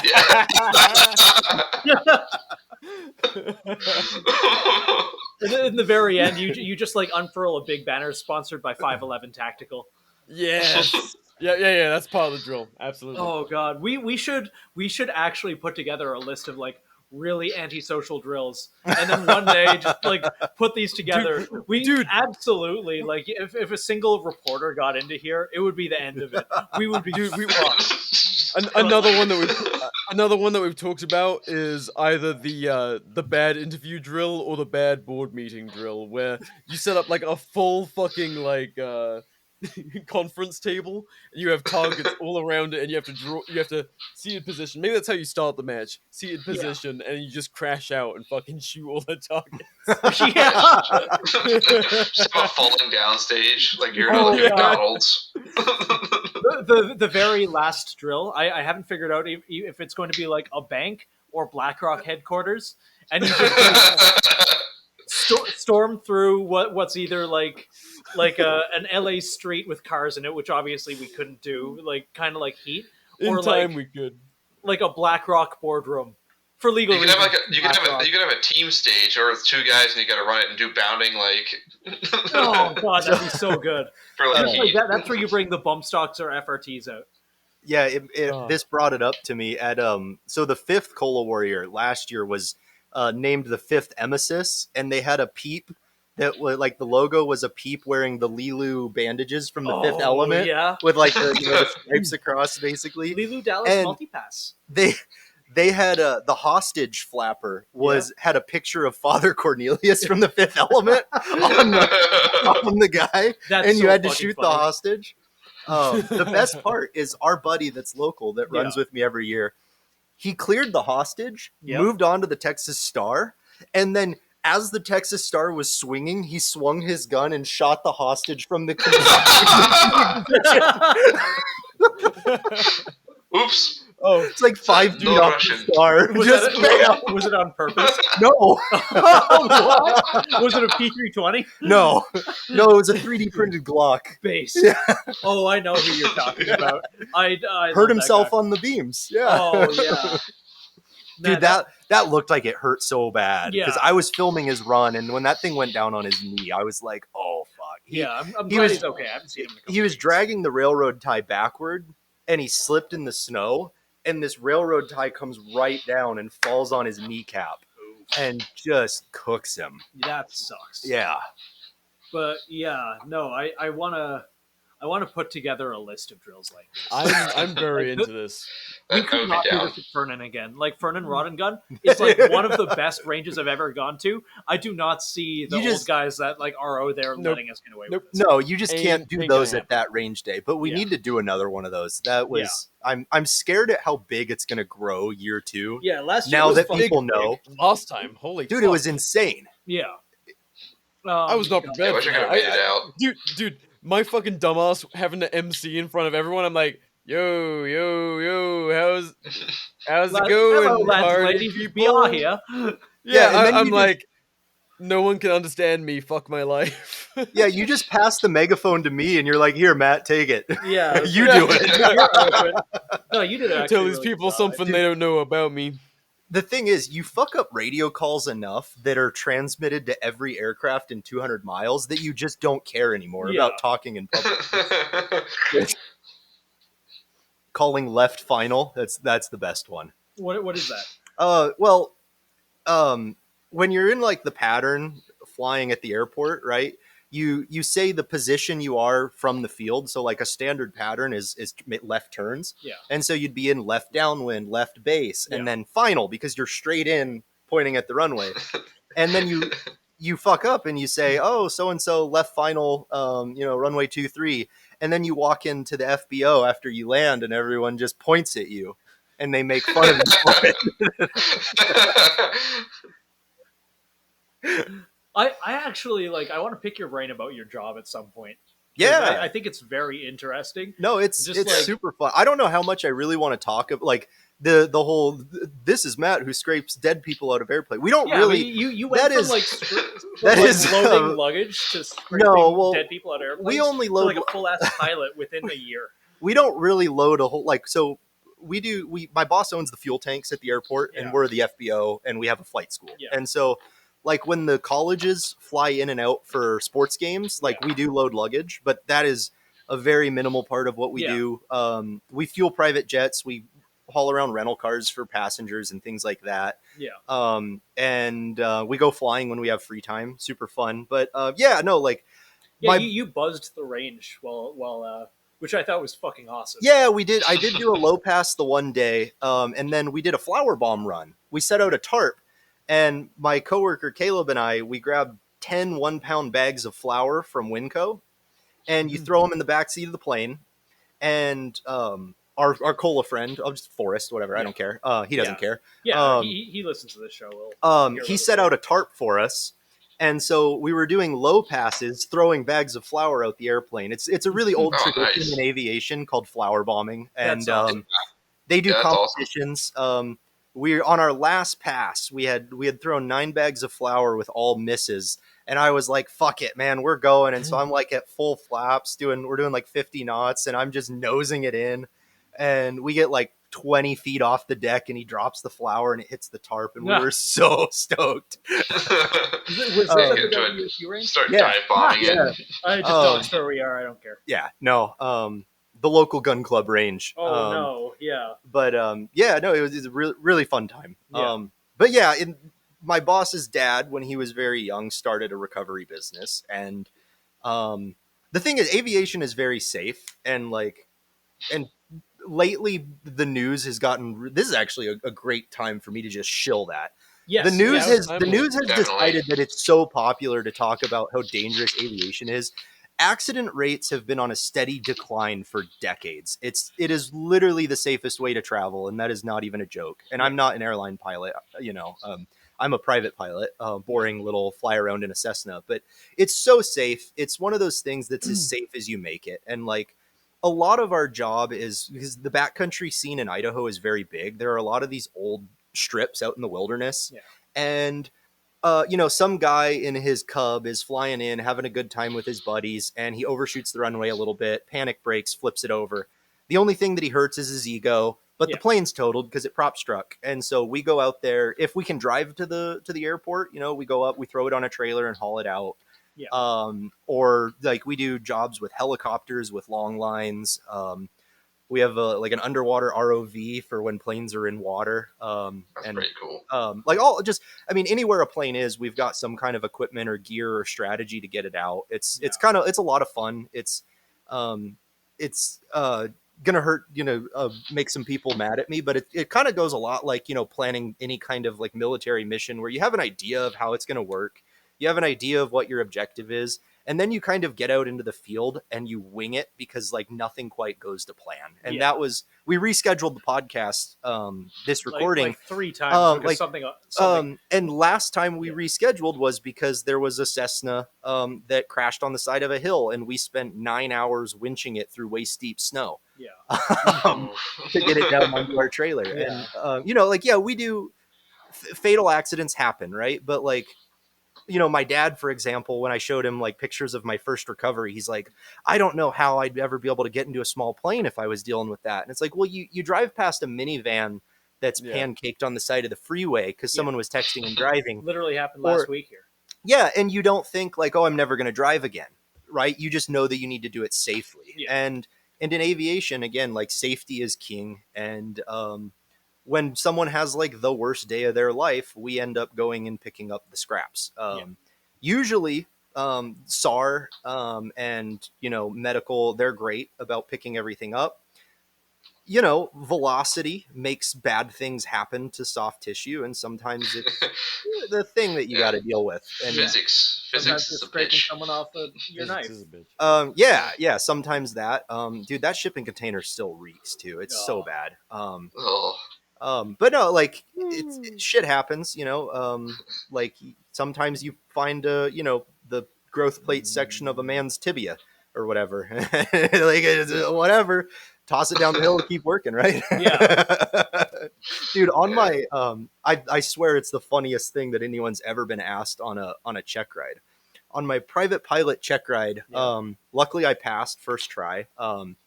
But I'm in there with the DPE, and he knows who I work for and what I do. And so we're sitting there debriefing, filling out paperwork and all of that. And he just kind of looks at me and he goes, so what do you guys do when there's like parts of pilot left over? Oh, geez. I looked at him like straight face and I'm like, you kind of just toss it down the hill and keep working. Like, what are you going to do? You know, we don't, that's not our job. And if they missed pieces, they missed pieces. But you got 90% of it into a bag.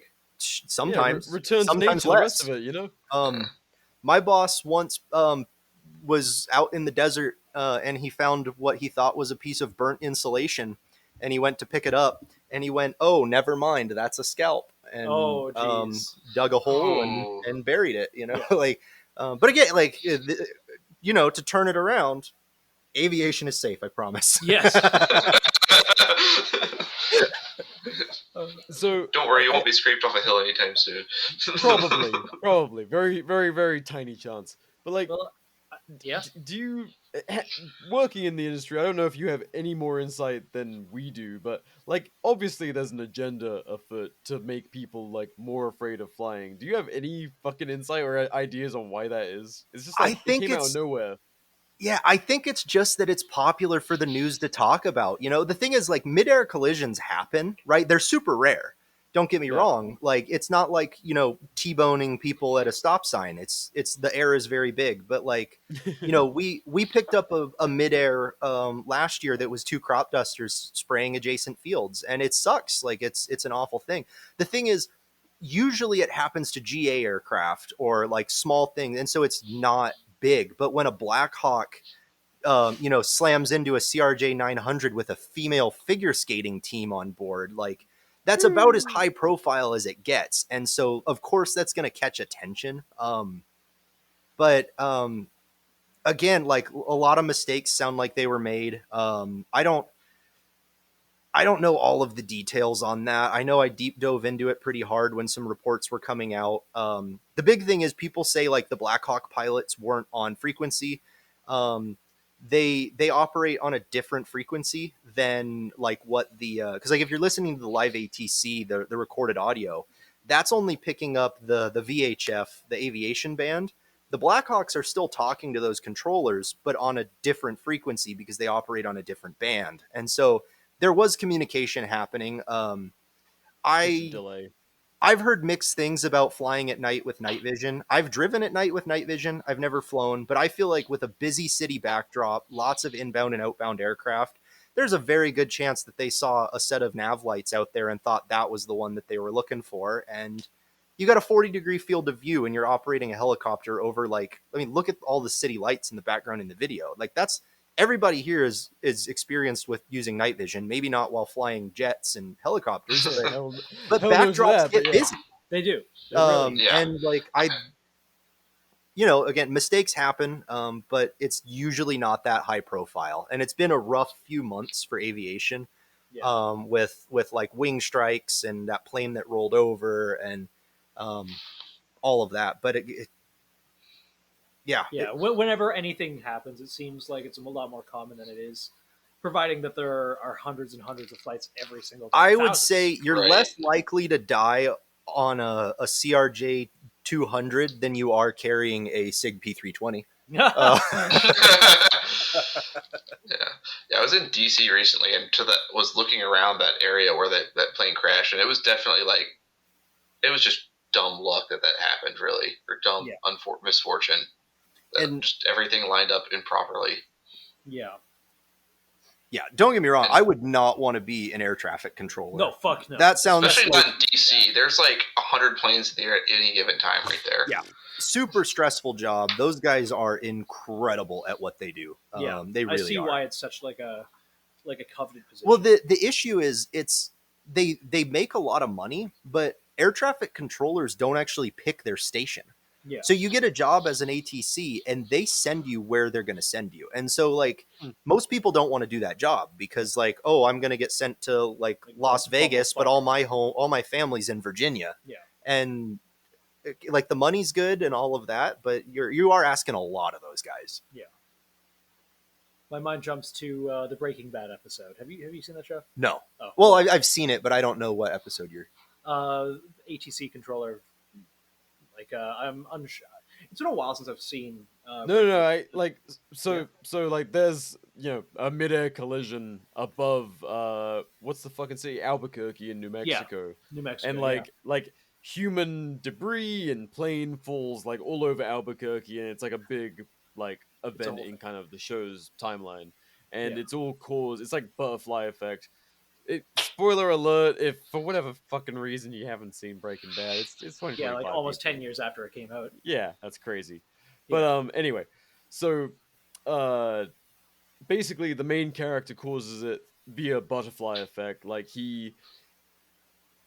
through a chain of events, a air traffic controller's daughter dies, which makes him depressed and like not paying attention, which then causes this massive fucking mid-air collision. And the main character could have saved the daughter in the first place, so he ends up. Oh, you're talking about like when Jesse's girlfriend ODs. Yeah. Yep. Yeah, Like, and he her watches it dad's a happen. controller. Yeah. Okay. Yep. Okay. So it's kind of unclear whether he did it on purpose or whether he was just depressed. He brought the plane down on purpose. Yeah. But yeah, no, that's a good ass show. Yeah. Huh? Yeah. What were you saying about that? I don't know. My mind just jumped to it. Plane crashes are on topic, man. Yeah. No, when that started up, I was like, air travel already sucks currently, dude. Like, you don't have to sell me on like airports and air travel bad. Like, my flights are always late. Like, I'm always way longer than I want to be. Here, so I don't want to fucking fly. And it's I was not just even hoping that I plane ticket prices would come down, and they didn't. Nope. So, oh well. Yeah. Air travel sucks more than ever, and it's also more expensive than ever. Fuck yeah. Crushing it. Hell yeah. Fuck planes.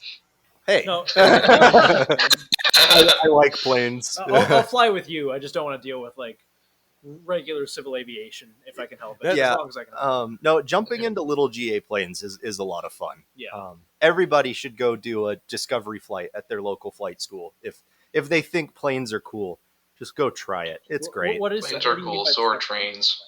A discovery flight is like this non-committal thing that you do where you go to a flight school and ask for a discovery flight. They charge you like $150. They explain to you the whole pre-flight inspection process and all of that. You jump in the plane, the instructor takes off, gives you the controls. You fly the plane around the area, maybe if you want to go see your house or where you go to school or whatever. And then they take you back, and if you're doing well, you'll hold the controls all the way to where you're on like short final, and then they take over and land the plane for you. It's basically like I could just. You obviously you're a pilot now. I just like, get in a any plane of us could and just go. do that. Yeah. You can find a local flight school, and you can go ask for, like I said, ask for a discovery flight. It's that's usually like the first foray into aviation for a lot of people. Yeah. That's fucking awesome. I've got a joke Yeah. I want to make right now, but it would. I just have to show up to work in the morning, say, "Hey, the weather looks good," grab the keys, and Yeah. jump in and go. I'm gonna head down with you to Boise at some point. I think that should be fun. Yeah, no, it would. It's a beautiful flight between our area and Boise. I've heard that. If you take like the McCall route, you Yeah. fly like right past the Seven Devils. It's just mountains on both sides of you. You're up at like 9,500, 10,000 feet, and the mountains are next to you. Yeah. You know, How long a flight would that be? hour and a half, 2 hours. Fuck me. Yeah. They're in the 6-hour drive. Yeah, We yeah, should do it just Yeah. to see Boise at some point. for sure. Yeah. Stockpile's gone, Yeah. unfortunately. Yeah, plane travel makes traveling not so bad because it's line of sight as the crow flies. So it's not 9 hours of driving; it's an hour and a half of flight. Yeah, Yeah, until that's you're flying a fucking Piper Cub with a 30-knot headwind, Oh, and Yeah. cars are passing you down below. Good Yeah, old 60 horse motor. You're flying backwards at that point. Yeah. It's a helicopter now. But yeah, no, like almost every time I've driven back from Boise, I've like hit something. Like once, like a rock that was just in the middle of the road. Oh. It's like turning a corner, doing 60. I fucked my undercarriage. This last time, there was just like a single pylon in the middle of the road, but it was turned over, so all you could see was a black base. And just like it tore part of my fender out. It just kind of like was hanging. I had to kick it back under the car, like hold it there with pressure. I need to find someone to like zip tie all my shit. I've done it to a shitty degree, but I would like a shop to at least zip tie it this time around. Yeah, there's a lot less pylons and rocks up in the air. Yes, Um, significantly. I do have some old coworkers who used to go down to our local gravel strip down on the Snake River, Yeah, and they would find the biggest rock that they could reasonably carry into the plane with them, yeah, and then they would take off and they would circle till they were like 2,000-3,000 feet above the river, yeah. and they would chuck it out the window. Men, See how big of a splash it make. women hate how little it takes to make men happy. That sounds like a grand time. I can I was only gonna say. imagine just like the sheer joy it would take me. It would give me to throw a rock into water from that high. Oh yeah, some guy from our local FAA office is just like rapidly researching who I might be. Just like single lone swimmer, just hears a whistling, looks up. No, believe it or not, like the flower bombing and all that stuff, dropping stuff from airplanes is legal. Yeah. You have Safe to and legal fun. safe and legal fun. There are a lot of things you can do in a plane you wouldn't think you could. You Yeah. can shoot coyotes out of a plane. Interesting. Yeah. Do you want to? I mean, I'd say A, you want a to do slow that. but I imagine flyby it's from a actually quite fucking difficult. Cessna. Hell yeah. Just put a yeah. 240 out the door or something like that. Just Yeah, they do that in Texas. I know that much because a friend of mine invited me down there, and then I fucked up the Prius leaving. But yeah, I imagine wild hogs are a lot easier to find and shoot. Well, a than helicopter is definitely a lot better for the task because you can hover and all of that. But Yeah. But you're not orbiting like an AC-130 gunship then. yeah. coyotes. Yeah. No, we have a bag of shotgun shells in our recovery shed that came out of a helicopter. Yeah. Base. Fucking love Idaho. Yeah. Hell yeah. I mean, I hate it. Don't come here. It Property's sucks. expensive enough. It's It's awful. expensive. Socialists will beat you up. Yes. Wild. That never Yeah. that doesn't happen in any Crazy. other state. The Idaho socialists are actually about it. Yeah. In fairness, this was in Washington. This is in the Washington side. Ah. Yeah, Yes, it was. This was. Well, I mean, they're about it too. They fucking claimed like, a block of Seattle for like a couple days once. and then a warlord took over, and then they shot a bunch of people. I think. Yep. Hey, anarchy. It's Or was that difficult, Portland? dude. I don't know. It happened. No, I think Chaz was Chaz was Seattle, I think. yeah, Yeah. They had the warlord, and then Capitol Yeah, Hill it's like Autonomous 2 Zone or whatever. days. 2 days to do with an AK took the entire place over. he's a SoundCloud rapper, which is Ace, fucking honestly, hilarious. my makes life. You heard it here first. Free my homie. Let's get him on the show. Free my homie. Well, I you would guys did have genuinely- what's his face, Weapon Snatcher on the show. Yeah, happened about Ruby. the same time. I'd Yeah, like to get him back. Okay, Okay, well- well, well- a bunch of Ukraine shit, so I'd like to talk to him again. Well, more importantly, it's time to interview Chaz Draco Warlord. Yes. I want to find out about That's him, who and I whether want he's to in talk prison to. or has been like shivved to death in the shower stall or something. He's probably dead, but if we can get him on, absolutely. If we can get him on, let's absolutely do it. I mean, he's a We'll- SoundCloud rapper. He's we'll gotten offer to to at promote least his one SoundCloud. gunfight that he probably didn't survive. Yeah, he's probably Yeah. in the SRA too. Yeah. God, we're gonna end up being hated on the fucking sub because we made like 3 SRA jokes this episode. Fuck him. Oh well. Yeah. I'd be more worried if they all didn't have like Mosins. Either way. Now we're Nazis because you made jokes about the Mosins. Fuck my life. Oh gosh, but yeah. Yep. Just Yep. thinking about all the SRA jokes I want to make. But Oh, at the same God. Make them. Well, I fuck really it. wish I could share these guys' mugshots. I'll show them privately. I think You you've post seen them in the Discord. Yeah. I Or it's very, you it's could very you could fucking funny. you could illustrate them for the episode art. Deal. With a peep, like stomping them or something like that. Yeah. Them stomping on a peep or something like that. You gotta throw some colorware in there for the art. Oh, no, Emaciated you're right. SRA members were going to kick the shit out of me, though. I would 100% just like, I wouldn't even draw on them. I'd just let them do it. I'd just be like, oh no, ow, stop. Oh, I please. know you Oh, guys that have rich tickles. parents. Yeah, and then just like 3 days later, show up in court with like wearing the exaggerated bandages everywhere. It's Full like neck I'm brace, taking like, mommy and cone. daddy's money. No, Like, I think the episode art has to be that buff Peep that you already drew, yeah, but with the high Yes. cut. I did do Yeah, that. the high cut and nods. Just Was that really. ever used for anything cola-ish? I hope so. I think Um, I didn't see any. I am actually like the only person from Northwest who has a sticker because I stole it out of your car one day. Oh, I was like, sick. Oh, where are your stickers? every time Nice. you get in my car, I swear, there's more stickers just in there. dude. I'm Every like an time. Uber of like, hey, just take one. He's offered me the same sticker like 5 times. Yeah, It's so it was like 100. sitting in his door. Yeah. Well, I do think they did make them. They had to. Oh, they I distributed them for I sure. sent them to Guys League. yeah, Like, hey, please use these for whatever. yeah, they were in the Geisley Blim packs for the Yes. July 4th Yes. sale, I think. Yes, they were. That's how I ended up getting a bunch. So yes, they were used for something. Yeah, I bought a handguard from a buddy, and it had all of the. It was a cola handguard, but it had all of the Count Blemula stickers. Yeah. I'm I- super proud of those. I'm going to suck my own dick. Yes, for a I have second. that patch. Yes. My favorite patch is still my Have Bill Call Me patch. Yeah. Oh, speaking of patches, one more Cola Warrior story. Yes. So I don't have one around here. It's on my patch wall downstairs. But basically, in my last time I did Cola Warrior, I was getting heckled the whole time. I'm suffering.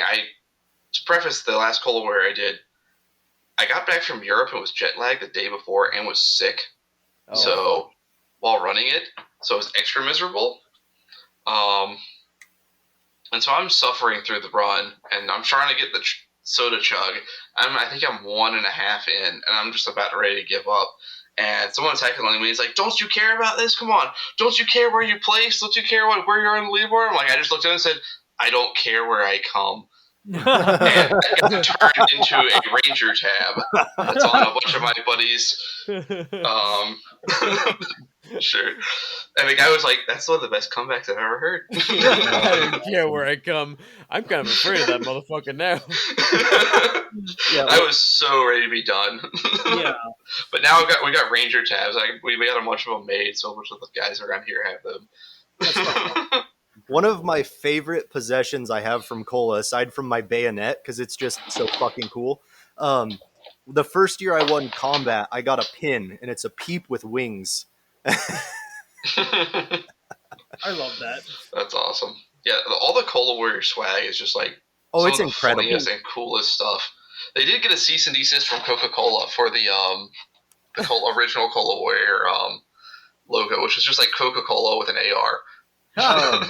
Yeah, that one might have. I was going to say, cease and desists don't carry the power of law, but maybe that one From prevented. Coca-Cola, you don't want to really cross them. I heard a story secondhand about someone reaching out to Peeps to try and organize a sponsorship. And Peeps got like the rundown of what the event is all about and responded back that they cannot involve themselves because they don't condone torture. Yeah, some of the cola guys did. I saw pictures. They showed up at the Peeps headquarters. Oh, that's awesome. That is the funniest shit. That is. I can only imagine being just like Karen Smith, they them like Peeps corporate, and getting that message. Yeah, a bunch of dudes show up at noon with their nods on. Chugging soda in the parking lot.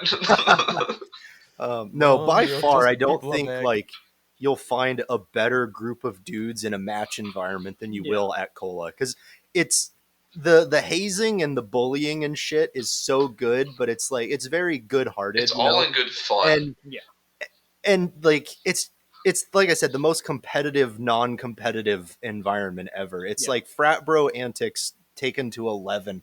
I like that. Like, I don't like the hyper competitiveness and seriousness of a lot of competition. But this sounds like it lacks that. Dude, the least competitive, most miserable people end up at the end of the weekend being like, I've got to come back next year. I want to do better. Yeah. And like, you know, for the last like 2 years I've been going back, like one of these years I'm going to show up and I'm going to win an upper. Yeah. Because the top placer, number one and high woman both get a Geisley Super Duty upper. That's fucking awesome. Yeah. Like, I mean, look, the prizes are retarded. They're not why you should go, but yeah. But they are pretty freaking cool. Oh, yeah. And they're all custom laser engraved usually. I got a Geisley SSA with a little Peep and a minecart on it for the keystone because it was done at a coal mine. Yep. So I've got one SSAE with a Peep on it. I've got a Super Precision with a Peep on it. And I've got a Cola handguard with a Peep. Yeah. I just keep stacking it. Eventually, I'm going to have a full Cola rifle, but the lowers are tricky because, like, every now and then ADM will do I think it's American Defense Manufacturing, right? They'll do, like, a short run of limited edition Cola lowers or something. I think so. But yeah. That... God damn it. I ADHD'd again. BR has to clean so many of mine. I see him just looking disappointingly into the camera. No, I hold me to it. I'll try to at least make it out, if not to compete, at least socially to see the boys and get heckled maybe a little bit next year. Don't worry, we'll heckle you into doing it. Dude, so even my wife the first year got heckled for not competing. They're like, you gotta run.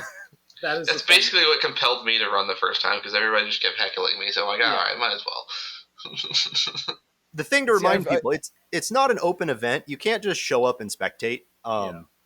Like, they don't even really advise like bringing a +1 who's just going to watch. It really is a competitor-only environment. Yeah. Usually these things take place on private property. You know, leave them alone. Yeah. Nathan.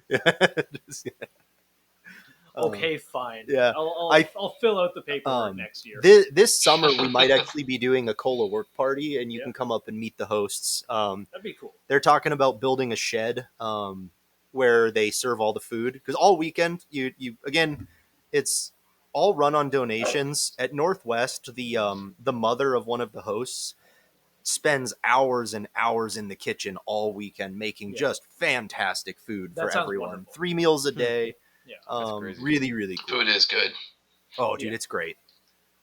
Breakfast slop on awards day is what you go for. That sounds actually wonderful. Yeah. I do actually like not to change the subject. I do actually think there are legs for the CBRN antisocial shooting match, which is kind of like a good this name. concept a lot. Yeah. Yes. So if anyone has ideas for like kind of fucked up drills to send us, please do. Yeah, they gotta be safe. Open submission. Yeah. Either of our DMs. If this gets enough legs, I'll like open up a whole fucking email for it, and we can, or maybe a Discord channel, and we can start wondering. Do you think you have a contact in Boise with potentially better land access to maybe try and organize something like that? I know a lot of the Boise people I know shoot on public land. I'm sure we know a couple people. I can message folks, but I would worry about like the 6-hour commute. A lot of this crowd up here wouldn't be able to make it. Yeah. While I know there's more people down there, selfishly, I want my friends to be here. Yeah, no, that's fair. So probably it would be northern at the very least. Maybe split the middle and go to McCall or something. But I don't know. I'm going to start like brainstorming and seeing what land and what sort of idiot would allow us to use their land for something this retarded. Yeah, someone in North Idaho between like Benewa and Latah County who has enough land to set up 500 yards of shooting lanes and just wants to let a bunch of retards do dumb things. Like, legitimately the least like media safe, least able. We are not able to publish footage from this kind of shooting. This would be like the anti-gun lobby's wet dream. I like that I wanted to put together a run and gun. Yeah. You know, and you're just like, nope, full autism. Full autism. Dude, autism. Weaponized. You run from the lover's embrace. Yeah, it's got to be a murder simulator. Yeah. My mind jumps no, you have to do a Vegas tunnel stage. Yes. Yeah, you have to do a Vegas tunnel stage. There was another one, and I'm going to give Lucas Botkin of T-Rex a lot of credit for this. The stage where it's just like you get into the back of your car, you just pull out like a suppressed subgun, and you just murk like some dudes in a parked car. It is very. I was gonna say, yeah. dude, I had another Lucas Botkin drill where you jump up on the fucking hood and just like drill down into the fucking driver. So that actually was a Green Beret tactic back in like the 80s when they were interdicting cartels. They would have a guy with a shotgun. Yeah. Because the armored cars, they'd be armored on the side, but not on the roof. So they'd have a guy with a shotgun. He'd jump on the roof of the car, put a slug down into it, and then start pumping tear gas rounds into the car. Holy shit. Oh, that's awesome. That's fucking awesome. No, dude. That would be a fun drill. That would be. We just need a communal, like, 37 mil grenade launcher with smoke rounds. Yeah. There may or may not be a bunch of 37 mils locally that we probably use. Oh fuck! This would be fun. Yeah. This is going to be really fun. Yes, I like where this is going. Yeah. And I know that we would have sponsors that would be interested in working. I mean, fuck, the people, like, bless the hell out of everyone that sponsored the CBNR Range Day. That was crazy. The people were like legit companies were signing up their reputation to us to support us at that range day. I was like, wow, you guys are crazy, but thank you. So, yeah, I mean, if everyone's interested in the awesome. antisocial range day. G9, Advantage Arms, like Genesis was there letting people shoot their full auto shotgun. Dude, that thing was the most violent. I need Genesis one. Arms stuff is awesome. Oh, dude, they're fucking awesome. And I would want them... One. Oh my god, what if they sponsored a stage? Just like a... Dude, for the tunnel, it has to be Genesis for the tunnel stage. You're just fucking wasting through the tunnel. It's just, you just spray everything in front of you because it's the only way to manage Cody it. or Adrian or someone just like... And okay, dude, this is gotta happen. Medusa targets. Like, Nathan, you just have to draw us some Vegas tunnel targets because we've Oh, already dude, got 100%. I'm going to do a homeless crackhead tunnel, like a crackhead zombie target pack. Yeah. Dude, a mean tweet stage where you're on timer. You have to write a good mean tweet, which is judged. So there will be like. How do you score that factor? I hate to say the first mean tweet that I can think of is just one word, and I'm not going to say it. No. Oh no! All right, this is already What's bad. on But Burger King crown. mean tweet, and then like some array of British police targets. Yes. Oh my god! It has to have at least one slur in it, and like your both like your word count and your like you get scored based on hit factor, word count, and how offensive it is. Yeah, I will show up in Irish DPM and a ski mask for this event. I need to bring I have an AR-18 and a high power. I'll bring both of those. Oh, this is going to be good. This is boys. I think this is like the best idea we've had. This is going to be fucking great. I frighten myself with my own genius sometimes. But anyways, fellas, we're up on 2 hours and it's fucking late on the East Coast. It is late. Yes, it is. So I've got one last thing to hit with before our last segment of the show, which is I never mentioned the rifle that I would take to one of these, but talking about all of this, my silly range toy that I'm currently building, which is going to keep coming up, but I'm excited because the first part of it arrived today. my SA80 AKB Oh. 20, Oh, 23 There you go. So He yeah, just yeah. started getting his parts for it too. Yep, the BRN 180 upper just arrived today, so heck yes. much love to LA and Kaufman for getting Brownells to make 18.5 AR 180 uppers again. So that's actually the longest barrel I have for 5.56. That's awesome. So I'm like, oh shit, this would actually be good for Cola Warrior because it's going to be the most velocity I have and the most barrel I have. That would be a Yeah. based setup. That would actually Right? Like, be I'm really like, good. fuck it. Like, And it works better than the original. Yeah. yes, That's not a high it's an bar. American-made SA80, so it actually might work. Yeah. But one of those, I've been debating like some kind of decent power optic. I'm thinking about maybe playing with the EOTech 3-9. I don't know. I don't know if I want to be a first-gen EOTech buyer. We will If it was see. in Mills, Well, there's I would Yes, buy it. that's the other part. That's the other part. But so I'm thinking that. Oh, for a yeah. competition like this. What? Oh, no, I just you guys aren't local, so I'm sorry I didn't get you one. But the guys over at Sidewinder Concepts, they're a long range rifle and scoped carbine training company. They do stuff all over the country, and I told them totally unprompted that I would shout them out because they gave me a very good discount on a Leupold optic, and I got Nathan a second one. I appreciate you, but yes, I believe as a if- gift. Nice. BR, if you DM them fast enough, I believe They probably will still have a few. Yes, I do like Leopold. and Yeah, it they is are a good. I do like significant them too. discount. Yeah, Sidewinder, I think _concepts on Instagram. Just Yes. DM them. It sounds like they might be familiar with the show a little bit too. Yeah. So Oh, God help him. Yes, but probably better than being a first gen. I'm still not over the E-Flex fiasco. And Yeah, that's the thing.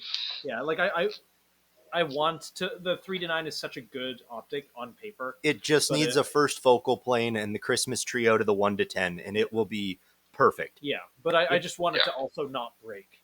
And Yeah. I don't know if it's going to break until it's been out for 6 to 12 months. Well, the thing is, like the Voodoo Yeah. 1-6 and the Voodoo 1-10 are fantastic optics. I don't know why they skipped over the 1-8 for a first focal plane. I feel like 1-6 would have been fine if it was only second, but the 1-8, like you get up into that magnification range, and I almost demand a first focal plane You kind of have to. with something that works for 1x and you know, ranging in your reticle and finding splash. Yeah.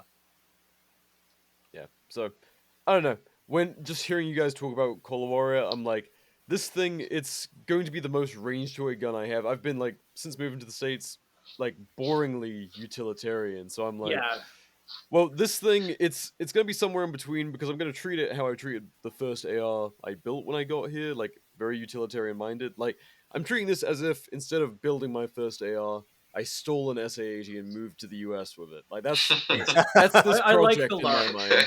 we're going to have to set up a course of fire for you specifically. Of Yeah, just, yeah, like, with a fucking working. bullpup.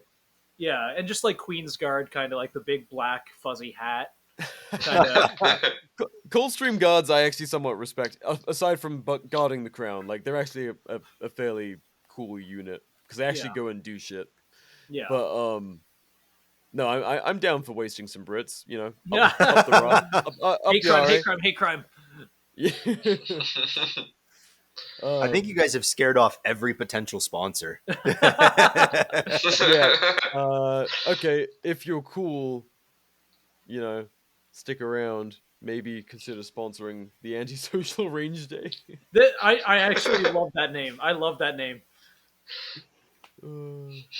Yeah, I dig it. Let's do it. Let's end up in a Vice article that cancels the show ultimately. I'll text Matt from Two Grunts. I love that guy. We'll see if he wants to take part. Yeah, I mean, I can reach out to some people too as well. Hell yeah. See. I mean, fuck the people that sponsored the last range day. So we got G9, we got Genesis, we got Cool Yeah, they're Performance, all Two local. Grunts Inc. Gunbutter's local. I'm going to ask Craft and Lore if he wants to come out because I love that guy. Yeah, there's all sorts of people. Yeah, so if you guys want more brand risk, you know, check that out. Yeah. we're going to have to go to like a scrapyard and find some like fucked up cars to tow. I'll just haul out a whole airplane fuselage. Oh my god, that'd be so good. Pilot. That would be so good. Just like what's that mission from that? No fucking way could we get like a 747. No. But one can dream about You- like shooting your way through. It's from Modern Warfare. It's The- from fucking. Yeah, where you rescue the president. Yeah. No, the biggest thing we have is a Beechcraft Bonanza. Yeah, A little so small. probably- Yeah, Yeah, little guy. yeah, but like I love it. Like just range day full of like murder, suicides, cartel hits, bank robberies, like mean tweet, fucking. I love it. I love it. I love it. I love it. Clearing out no- homeless people. It's going to happen. Not this year, Scenario, next. you are a European. Yeah. Scenario, you are Nathan in Las Vegas, circa early Oh my God. 2025. We you recreate imagine? the homeless ambush. Remember when the three of us almost got mugged by those two people? I'll make targets of them, and you do the briefcase drill from Collateral on them. Oh, dude, I love this. Okay, yeah, Me too. This will happen. Yes. All right. So before we really wrap up, anyone have anything else they want to share with the people? Yes. Also, dad advice. Well, you mother. boy. Yeah, that's next after. If there was nothing else, then dad advice. Yes. No one's got Where can anything? we find you on Instagram and everything else? If you want to be found, it's totally cool if not. My Instagram is my Yeah. full name. I shouldn't put that out. Yeah, maybe. Yeah. Yeah. You guys can find my Instagram from the previous episode, so. I mean, give it to them anyway, so they don't have to. All right. look it up, Alright.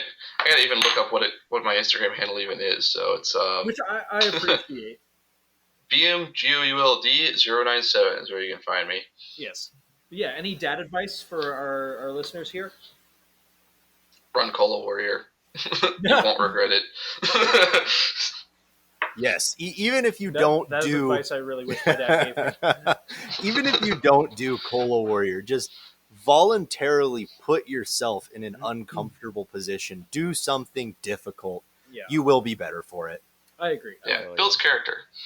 Oh, 100%. This last little FTX with Nick the Lefty that we went on, it was fucking cold, and like none of us like it had just started to warm up, so basically half the group like unpacked from like winter gear to like spring gear, and then we got hit with a cold snap, and we're all sitting out there on this fucking hill freezing our asses off, talking about radios and medical. Like, well, I could be home right now, but I'm doing this, and you know, like the fucking whole group of people out there were like, but you know what? That's fucking awesome. Like, it felt so good to be suffering with a bunch of dudes that you want to. No, absolutely.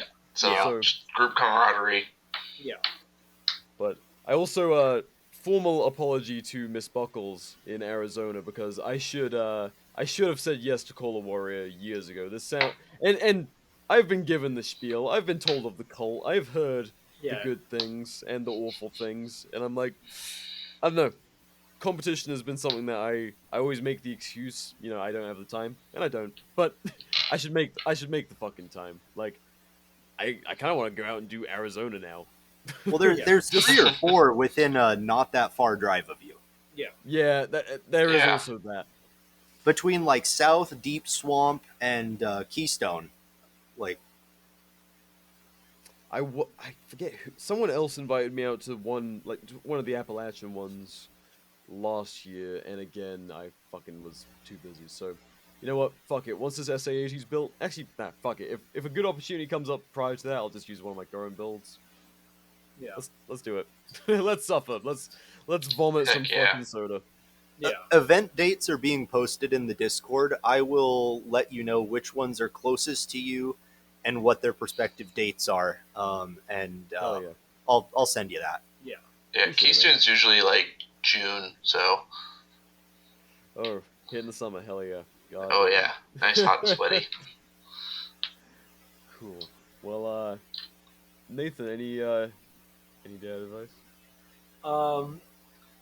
Son, I've always wanted to say to you, you should absolutely keep updated with news on the CBRN antisocial range day, because I think that it is very important for you to know how to very quickly do a 3 and 3 on 2 targets meant to represent your cheating wife and her lover, Based. and then 1 into your head. 100%.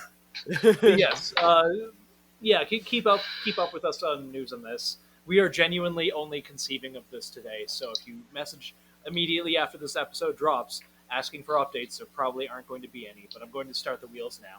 Like, the wheels will start turning literally today. I wonder if we'll be able to do it in 2025. I hope Yeah. so. We Me have and a lot you- of stuff me and going you- on, but if we Yeah, could, like, we're- we made the last one happen on really short notice. If somehow, like, we get land access and the ability to do this, fuck yeah. Let's. Yeah. Nathan's do gonna have put some on his big meta life stuff headset happening. and forget. I don't know. I like this idea enough that maybe this will actually break by the. I'm also taking I gave myself a straight up like repetitive stress injury from that fucking ASEC. I have to take a couple days off. I've shot in the 2 weeks since I've owned it, 20,000 rounds through it. Jeez. Yeah. Dang. Yeah. Them pixel round counts, they add up. They add up. Admittedly, like half of those rounds are at myself or my friends. But just like I'm still waiting for Mantis to do a laser tag with That their would training system. that I would asked be him about that at SHOT Show. Yeah.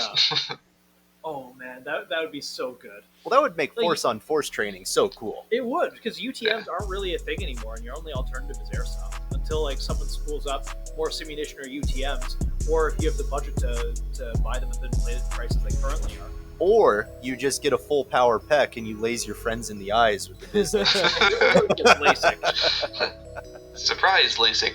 Yeah. The But yeah, best kind. thank you guys for coming on. I appreciate you staying Yes. up so late to talk with us. Yeah, absolutely. Yeah, Yeah. good time was had by all. All right, well, SIG Legal Department, I know you're listening. I hope you enjoyed this episode. Welcome to the Suck my Arms dick. Podcast. I hope you stick around. As for the rest of you, yeah, much love. Until next time. Okay, bye. See ya. Bye. Bye.